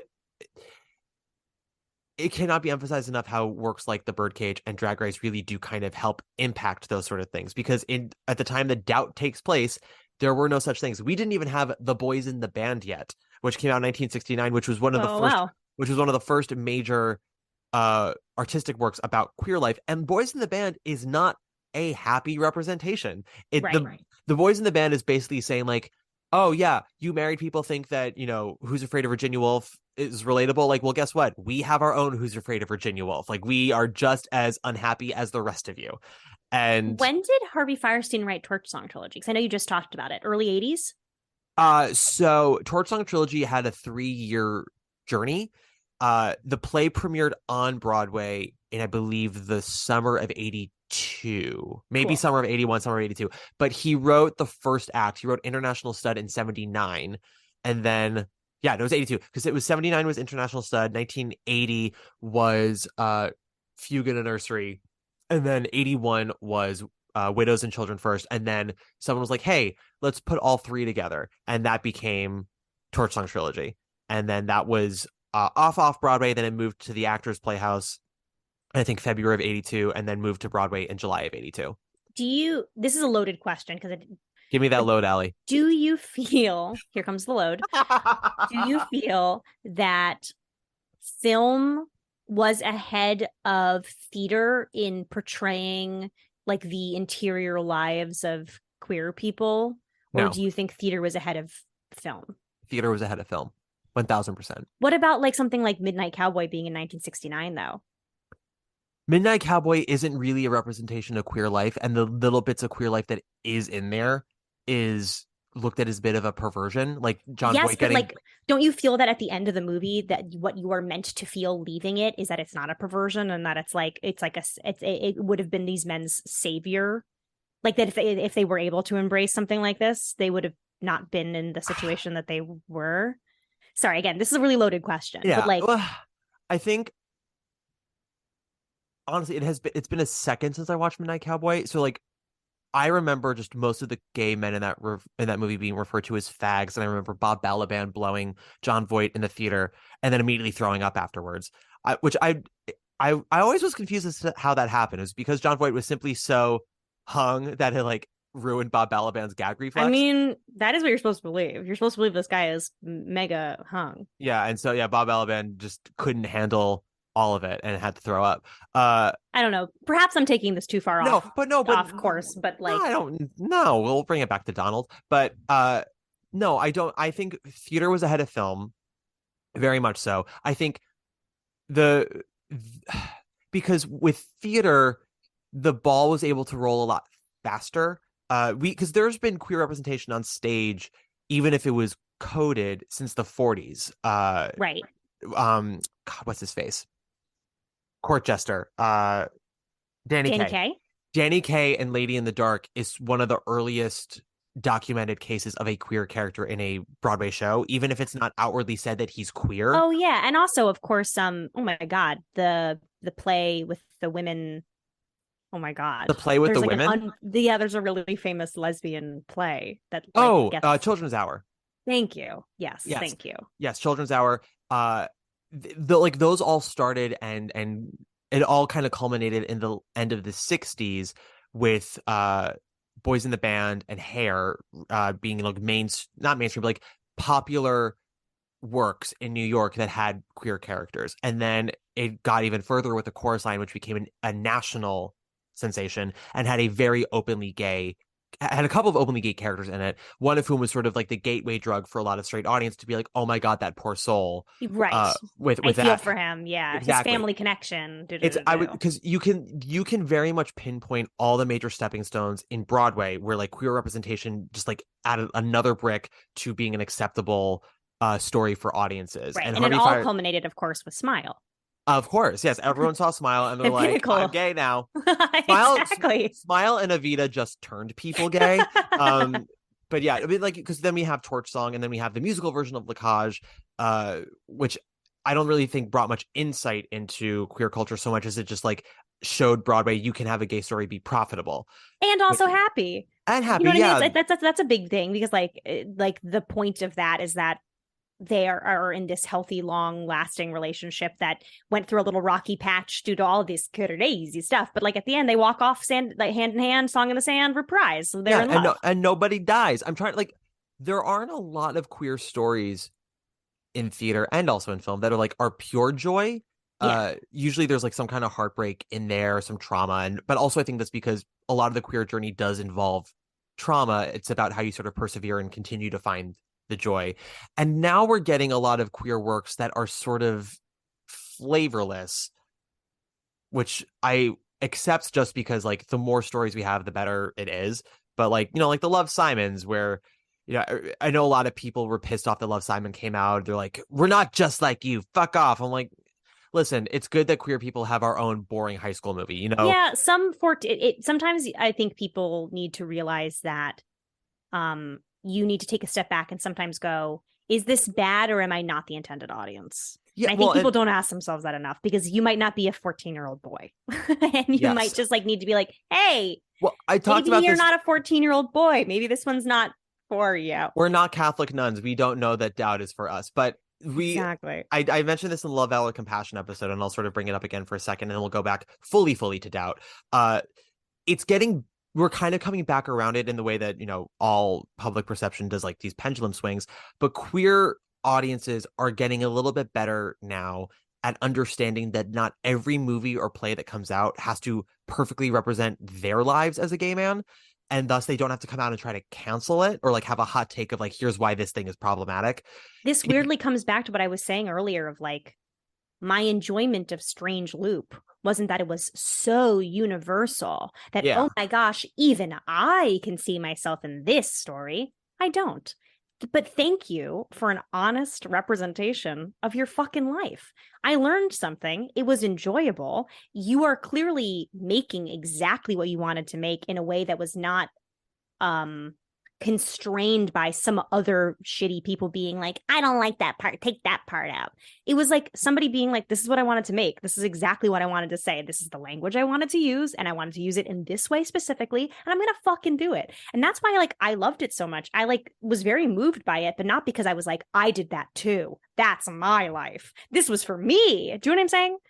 Yeah, but first of all, I think you absolutely are Inwood Daddy from Strange Loop. I don't see how you don't see yourself in that. Thank you so much. You're very welcome.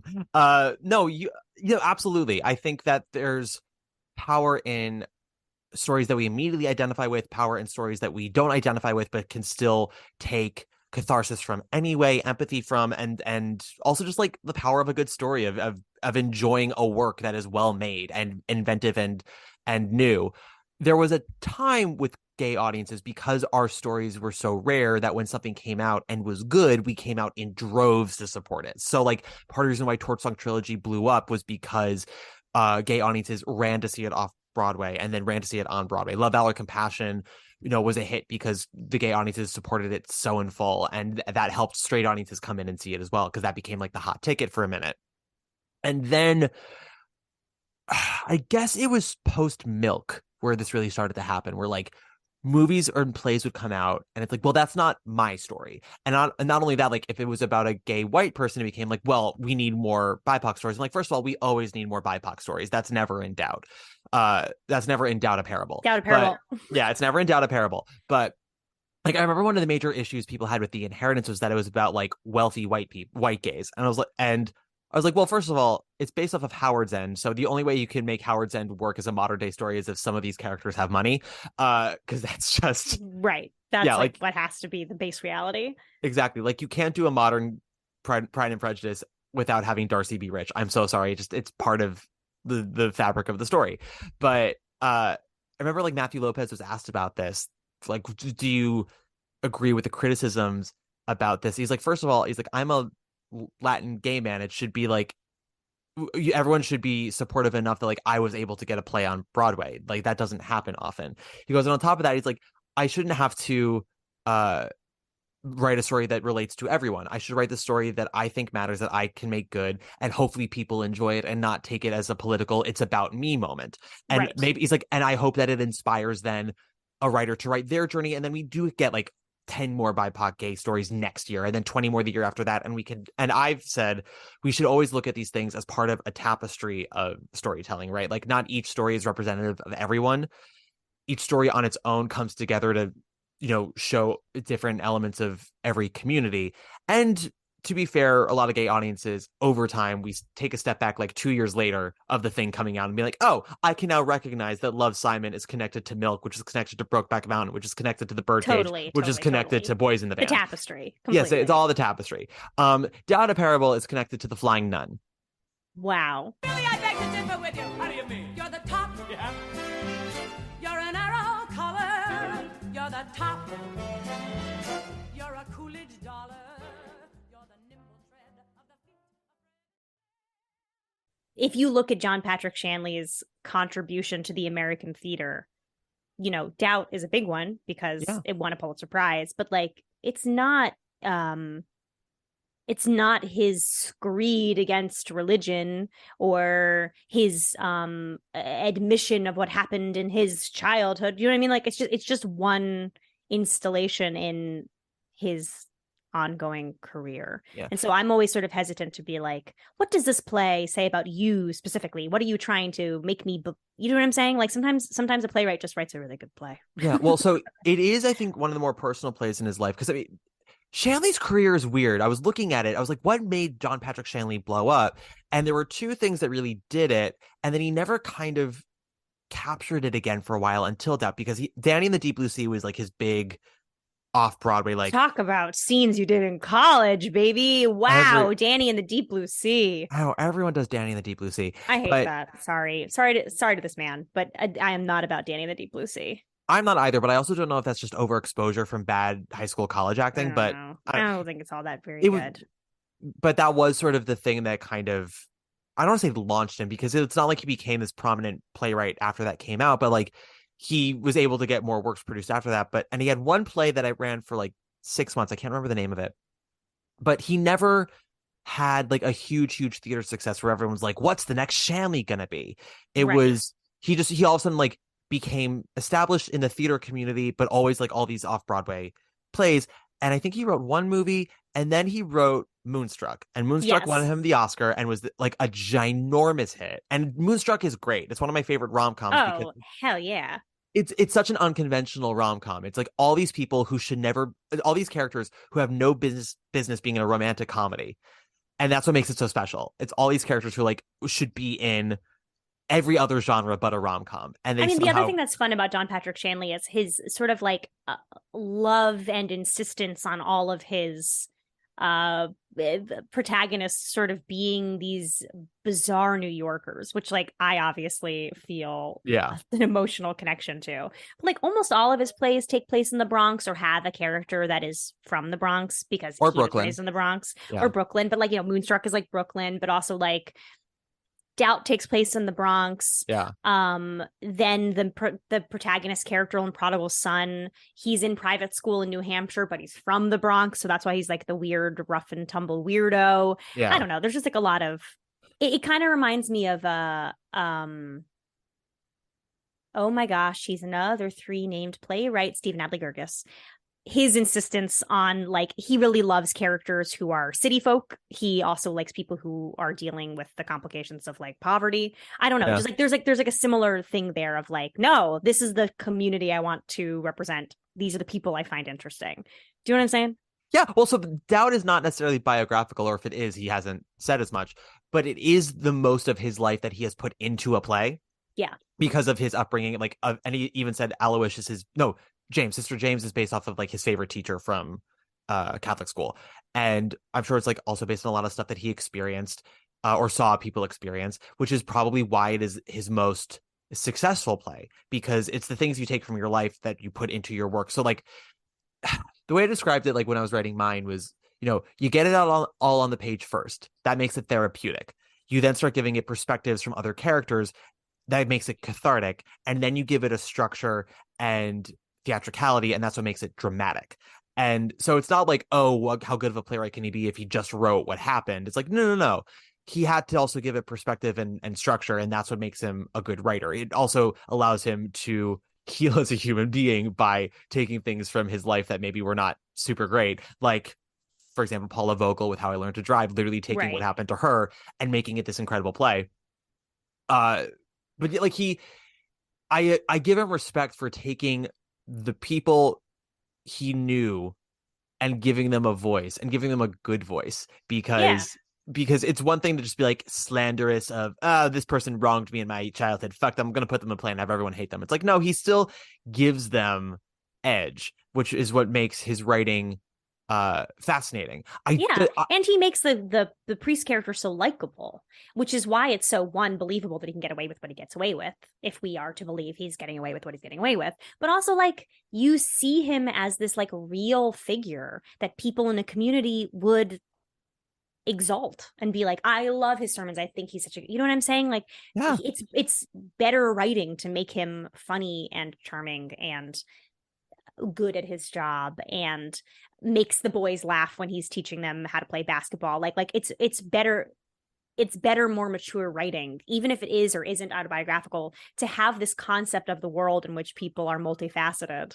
Yeah. Like it's just, I don't know. I guess what I'm saying is it's a good play. It is a good play. Yeah. It's so much easier if he were a true wolf, but he is, what was it that Katy Perry said about Taylor Swift? She's like Regina George in lamb's clothing or something like that. I have to be honest, I'm not a big follower of the words of Katy Perry. I'm not entirely sure I have this scripture written down. So Alessandra, you did not go see Moulin Rouge and go, oh yes, the poet laureate Katy Perry has been quoted in Moulin Rouge. She did ask quite earnestly, do you ever feel like a plastic bag? And I thought, yes. I sometimes do. I don't think anyone understands what not understanding the genre is unless you've seen KO stare in the mirror, coughing up blood from her tuberculosis, grabbing her face like she's in Mother Courage and going, do you ever feel like a plastic bag? Which also begs the question, what is plastic? Because there was no plastic in Moulin Rouge at the time. Would love to know what she thinks plastic is. In some ways, what's her name? Satine? Satine. Yeah, in some ways, she's the greatest thinker of our generation because she did invent mixed plastics. Like, she knew. She figured it out. Recyclables. The tragedy is that she died before she could actually invent it. Exactly. While she was dying in his arms, she was like, plastic? He was like, what? Plastic. It's the way of the future, Christian. Yes. We're going to keep plastic bags inside of plastic bags under your sink. And he's like, I don't know what you're talking about. And she's like, you'll know in the future. And then she dies. The inciting incident of Christian and Satine meeting is not that they fall in love. It's that KO saw Aaron Tveit on stage and she looked at his face and she went, plastic. And she said, I think that's the way of the future. Wow. I'm glad you got one good read in, because I knew that every episode isn't complete without you just getting one nice little jab in. on Tveit? Yeah. Yeah. Oh, God. Yeah, whatever. I mean, well, wait. Imagine Tveit playing Father Flynn. What would that be like?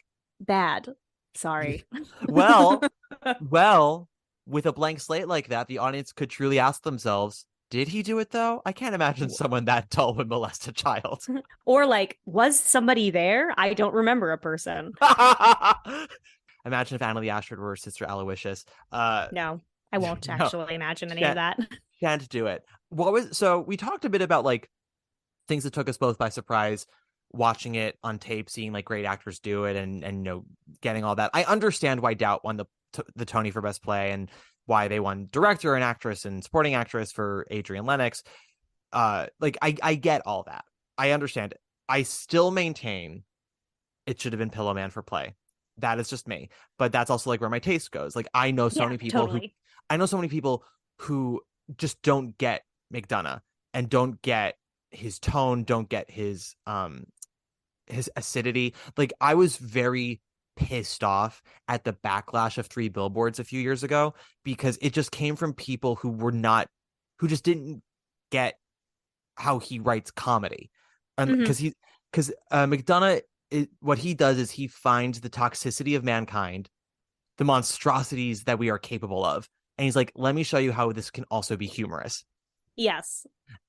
So he's not advocating for what people say or what they do. He's just like, people can be awful and crazy. The magic trick is I'm gonna make you laugh at it. But Pillow Man is sort of him at his absolute best, in my opinion, which is Do that you like think they'll ever make Pillow Man a movie? Do you think they'll ever adapt it? they could try. I really don't think I know it's so right for the stage. It was like yeah, born to be on stage. So absolutely. I am not one of those people who's pro putting everything into a movie. But Yeah. I I don't know. wonder if what's the name of the guy who did Hereditary and Midsommar? Ari Aster. I would be interested to see how he would adapt Pillow Man for film. Yeah, something strange. Or Yeah, what's his name? Who okay, what's the guy who did Annihilation and Ex Machina and Men? oh, him. I don't know. But yes, I know who you're talking about. Ugh, Or actually no, no, I know, I what's take his that name? back. I would be interested in Jordan Peele's adaptation of Pillow Man because That'd be fierce. it has to be someone who understands how to build tension, someone who can think outside the box, but also someone who will not just do crazy for craziness sake, like is understands when restraint is necessary. Yeah. Because Pillowman has some craziness in it, but like you can't go wacky and wild all the time. That play is a miracle because you will laugh 1 second and then the next second be gasping for breath. Yeah. And Doubt, like I was invested watching it, but I really think a lot of it came from the power of those four actors. I think the play itself is very strong, but I did not walk away blown away from the play. I think there's a lot to recommend it, and there's a lot to learn from Shanley's writing in it. But I maintain like by the end, especially because like how they marketed it and how they discussed it in interviews of like you want to walk away with a conversation of like what really transpired, who was in the right here, like what. Yeah, but the older you get, the more you're just like, he's guilty. Yeah, Like, and the I think conversation sort of falls away. and I can't tell if like Shanley is aware of just how obvious he made it because I I don't watch those know. interviews and I read interviews he talks about it and like I watch the movie and see like Philip Seymour Hoffman's performance and like I do think he wants you to have some doubts about it, just the very fact that none of us saw what happened. And I'm like, but the truth is that Aloysius is onto something where it's not about the concrete big things, it's finding the small things that that determine it for you. Like in the way that Father Flynn finds the small things to charm his way into Sister James and Donald and the rest of the school, Aloysius finds the small things to give her certainty. You know? Right. And also, No. like, if I remember properly, in the movie, they add a couple more things to inspire suspicion in the audience, like more even than the show. Because I remember in the show, it all is extremely off screen, so to Yeah. speak. But in the movie, I remember there's like a part where he's like in Donald's locker. I don't know. It's just all a little more overt because like that's the nature of movies, is that Yeah. like you have to show, don't tell. Whereas in a play, you can be like, that happened off stage. Let me talk about it now. But like in a movie, you can't quite do that. And Yeah. so like I think the movie is even more on the nose in terms of being like, wow, that guy is obviously a predator. And I he's also remember the 100% movie doing it. Shanley also like does a lot of weird like Dutch angles at things, like the phone will ring and it'll be at a Dutch angle. So it's like, ooh, drama. And it's like The phone. yeah, the phone. Yeah, like for me the tension is not in the play is not about whether he did it or not. The tension is who's going to come out on top in the end. And in a weird way at the end of the play, they both kind of come out on top because Sister Aloysius gets what she wants in the sense that he's no longer at the school, but he also gets what he wants and he gets to continue doing her spirit is really broken. Yes, he does not get to be removed from the parish. No one else will ever know why it is that he transferred all these, and like he'll right. He's just going to continue keep getting away with it for as long as he wants to get away with Yes. it for. But she does get to protect her school. And that is, and in a weird way, like Donald and his mom still get to have like Donald be at the school, right? Like Donald's still at the school. Yeah, I mean, like that is a big part of the scene where Donald's mom is like then why should my kid have to leave if an adult is doing something wrong? Yeah. And Sister Aloysius is like, I agree with you. And she's like, okay, so make that happen. And she's like, I don't know if I can. Yeah. It might be easier for Donald to leave. And she's like, no, it's not fair. It's not fair for my kid's life to suffer for the transgressions of an adult. And Sister Aloysius is like, I agree with you. I just don't know what's going to happen there. Do you know what I mean? Like, yeah. So they get what they wanted, so to speak. I don't know. I will agree that, like, if I think about myself at the age of 15 and I think about the Pillowman and I think about Doubt, Pillowman made a way bigger impression on me. And it definitely was more of a taste shaper for the rest of my, like, life, I would say. I think I like Doubt more and more as I get older, just because of like the restraint of the writing and the complexity of the characters, and I just like how good it is as an actor showcase. Like, he is a playwright who loves actors and is like excited to have actors read his shit. And sometimes you read plays where you're just like, and who's acting this? Like, this is not a play for actors. This was a play that a playwright wrote and hoped somebody would do it. Like, these are plays for fucking actors, and I really like love and respect that. And so, like, the older I get, I think I appreciate Doubt more and more for those reasons. I really do think it's just like a taste thing, because I know people who detest Pillowman. I don't understand them, but I know that they exist. There are people who detest. So I have a friend who detested Kimberly Akimbo, and I'm like, I'm sorry, you cannot like it, but like he was like, I hated it so much. It's like, how could you? I was like, how could you absolutely hate that show? You cannot like it. It cannot be for you. But like, there's nothing about it that would inspire hatred. Unless you hate joy. Unless you hate quality. Unless you hate Victoria Clark. I mean, she and I have beef, but that's between her and I. Wow. Yeah, she and I. Is that the correct grammar? I don't know. I didn't have a Sister Aloysius in my life to give me the proper grammar. I'm of the Jewish persuasion. Yeah, everyone was like, here, have ballpoint pens for everyone. You want to know where Doubt never would have happened? In Hebrew school. Stop. Never would have happened. I'm just saying. My principal, not with our Jewish moms going, hey, did it. Yeah, hey, did it. No, at my Hebrew school, the principal was in and out of all classrooms, in and out of all like private lessons. We had a female cantor when I was practicing for my bar mitzvah, which I didn't end up doing because I didn't want to do the work, and I didn't really believe in religion at that point anyway, even at that age.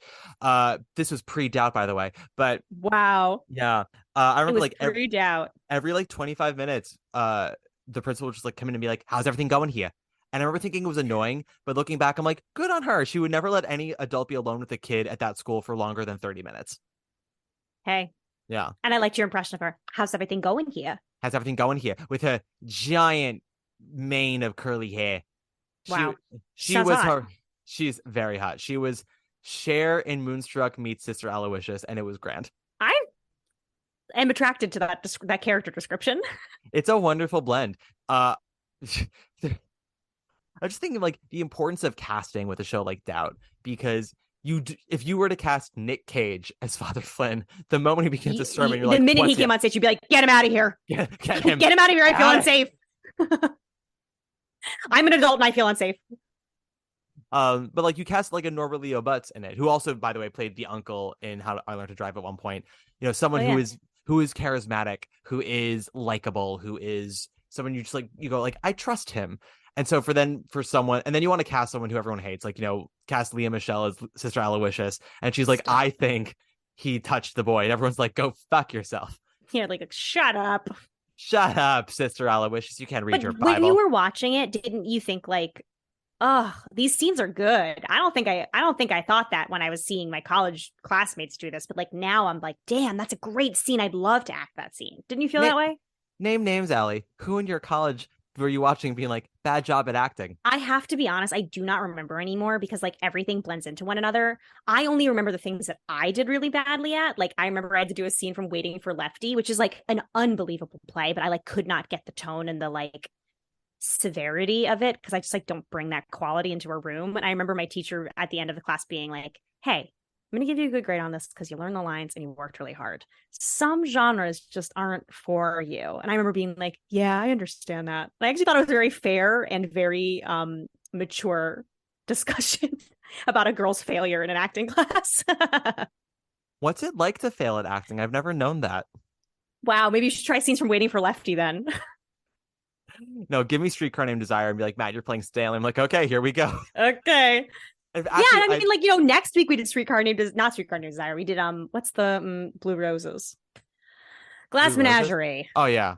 You know what I mean? I can come on stage and be sad. I got Laura in the bag, but it was waiting for Lefty. I was like, not good. My teacher was like, it's okay that you're not good. You can't be good at everything. That's okay. My teacher junior year gave me the Biff and Happy scene from Death of a Salesman because he thought that I would fall flat on my face, and the fact that I only fell onto my knees really disappointed him. See, I actually think that's a good role for you. Well, now because I'm jacked, but at the time I was skinny and Jewish. But he and I just would walk around all the time like Roger in American Dad. I'd just be like, I'm Biff. I want to play with the horses on the farm. But my arms are up here.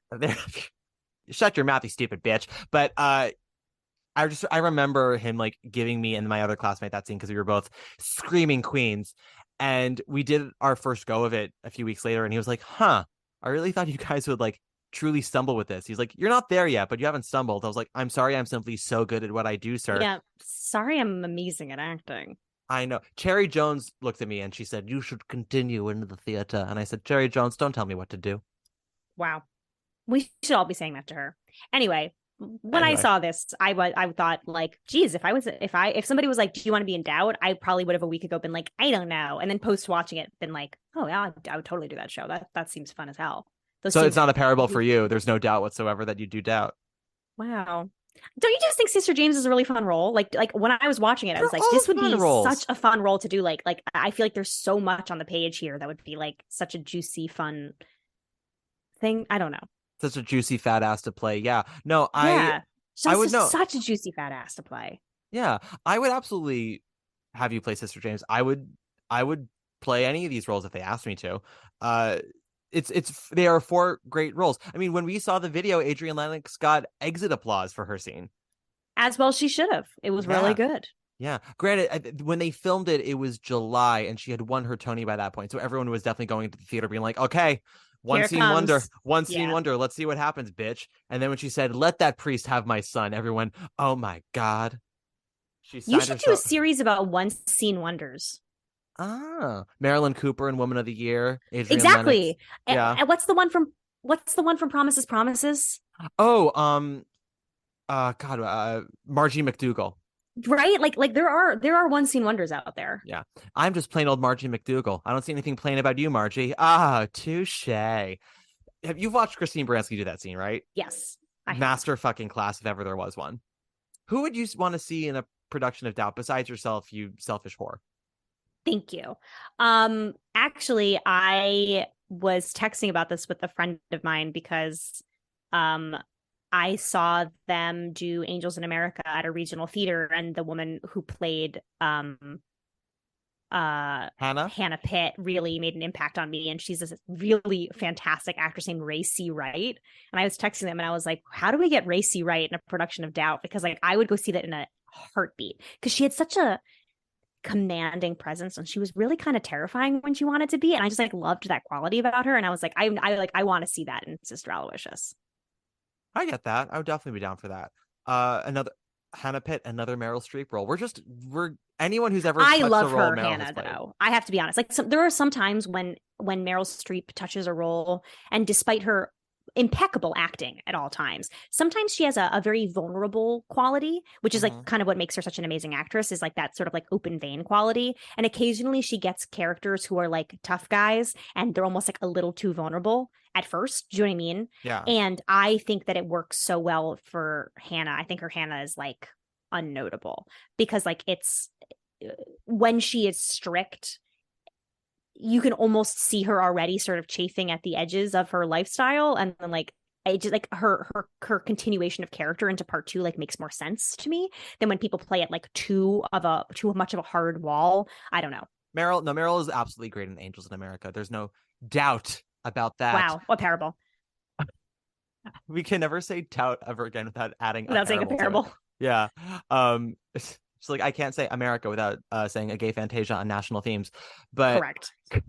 I like calling anything a gay Fantasia on national themes. Like if anything needs a parenthetical after it, it's just really fun to basically call anything a gay Fantasia on national themes. Paddington 2, a gay Fantasia on national themes. Like Diana, anything. A gay Fantasia on national themes. Yes. Oh my God, Diana is absolutely a gay Fantasia on national themes. The national themes are just, British politics. Schindler's List, a gay Fantasia on national themes. Anything works.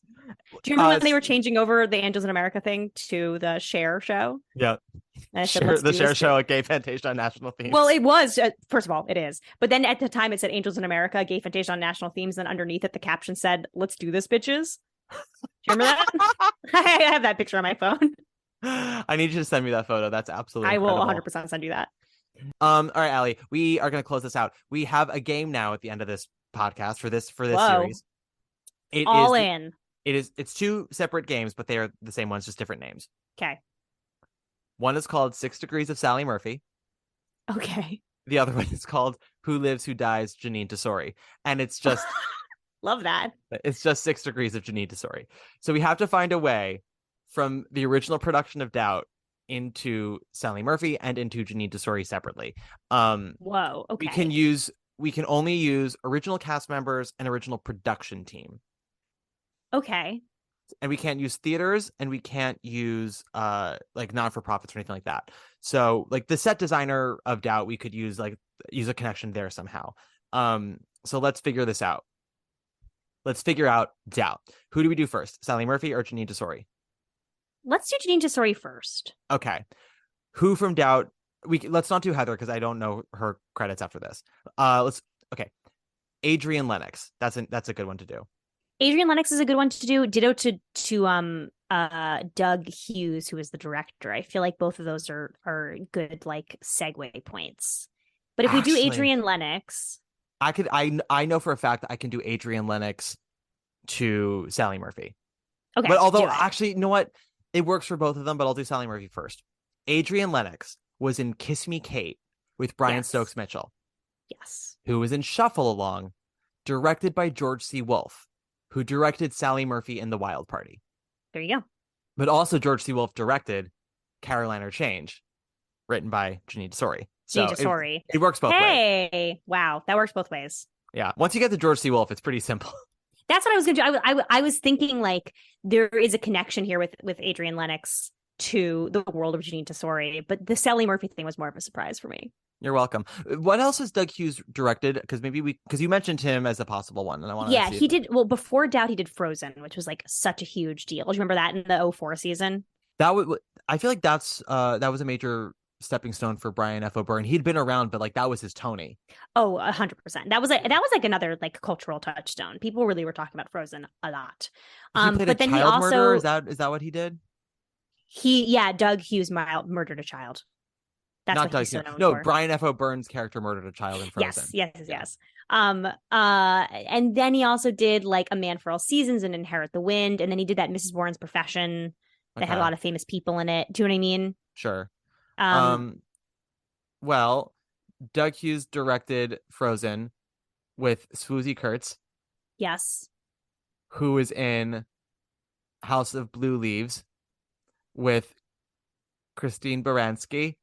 No, with Stockard Channing. Let's find out. With Stockard Channing. No, they both did it, but I think Stockard opened the show, so we have to go with her.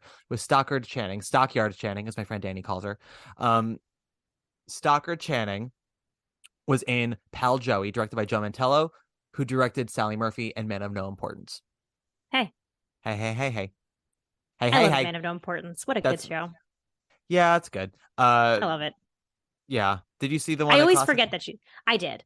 I was not the world's biggest fan, and I take that seriously because I did previously say I saw that the John Doyle Sweetheart 13 times. Yes. So my expectations are always very high. Yes. I remember enjoying it, but also I think I was going in with rose-colored glasses at the time. You know that Doubt a Parable was turned into an opera at one point? Yes. Many contemporary plays are turned into bad operas. Do we see a world in which Doubt could be a musical? No. Fingernails. He's really got long fingernails. That's exactly why. I don't think so. Also, like a good musical, when a person sings a song is meant to be sung with some semblance of assuredness. It's supposed to be like I want or I think or I feel. Do you know what I mean? Like it's supposed to make a strong stake into a deeper understanding of said character or their whatever. And like for a show like this, which is all about like the weird gray areas, it's like I don't know how you musicalize something like that. Do you know what I'm saying? Challenge accepted. I will have an absolute masterclass in writing. of every song being a song of doubt. And I would love that. and Do that. and conflicted emotions and unreliable narrators. I will have a dream ballet all about Father Flynn's fingernails, and we're gonna have that song from Legally Blonde, Gay or European, and it's gonna be gay or long fingernails, Stop.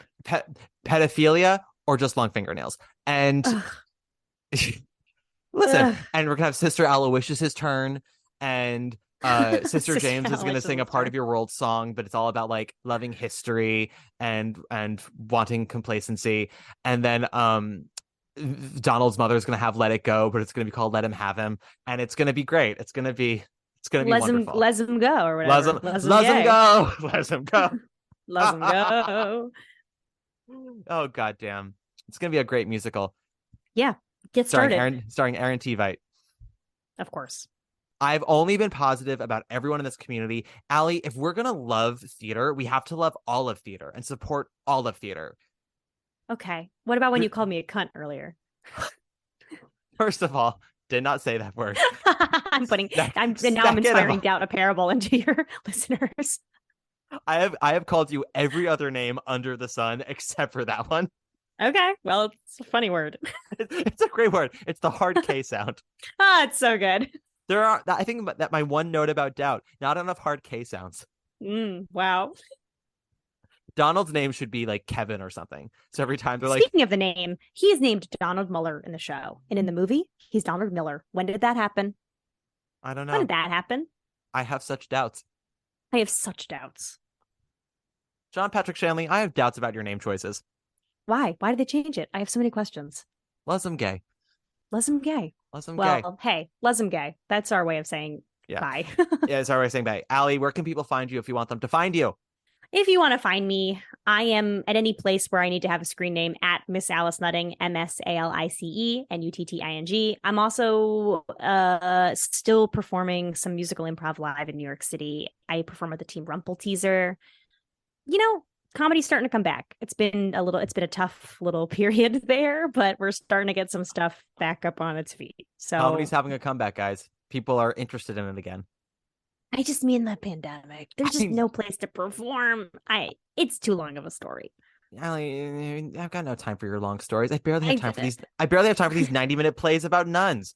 If you like the podcast, give us a nice rating or review. You can find me at Instagram at Matt Koplik, usual spelling. Join us next week for God knows what, because I've been doing this whole thing out of order. This might, be close to the end of the series. I don't know. Maybe Who even knows? the finale. No, I can't have this be the finale. Think about your life. Pippin, think about the finale. Cherry Jones is the leading player. What would that be like? Fierce, actually. Yeah. She does sing a little bit. She was in that play with music called Imaginary Friends with Swoosie Kurtz.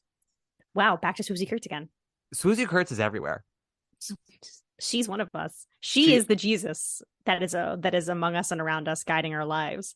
My two notes about doubt. Speaking of hard Ks, not enough hard K sounds, and Swoosie Kurtz wasn't in it or referenced in any way. Yeah, why weren't there any references to Swoosie Kurtz in Doubt? Yeah, if Satine can mention plastic 60 years before plastic is invented in Moulin Rouge, Swoosie Kurtz can get mentioned in Doubt. I'm just saying. I agree. Hey, I'm not going to argue with you. Who would ever argue with me? I'm right about literally everything. Unlike a parable, I am not doubt. I have no doubt. I am not doubt a parable. That is how we should end this. Yes. Call me anti-Sister Aloysius, baby, because I have no doubts. No doubts. Honey, boo-boo, child. I have proof. I am Mary Louise Parker because I have proof. I am Mary Louise Parker. I have proof. Yeah, great. This is wonderful. Allie, we got to find a diva to close us out. Who do we close out with? Adrienne Lennox. Oh, yeah. Do Adrienne Lennox. We're going to close out with Adrienne Lennox. Okay. So, yeah, join us next week, everybody, for God knows what. And until then, have a great week. And here's Adrienne to take us away. Take it away, Adrienne. Bye, Adrienne. Bye. 4 weeks, you rehearse and rehearse. 3 weeks, and it couldn't be worse. 1 week, will it ever be right? Then out of the hat, it's that big first night. Overture is about to start. You cross your fingers and hold your heart. It's curtain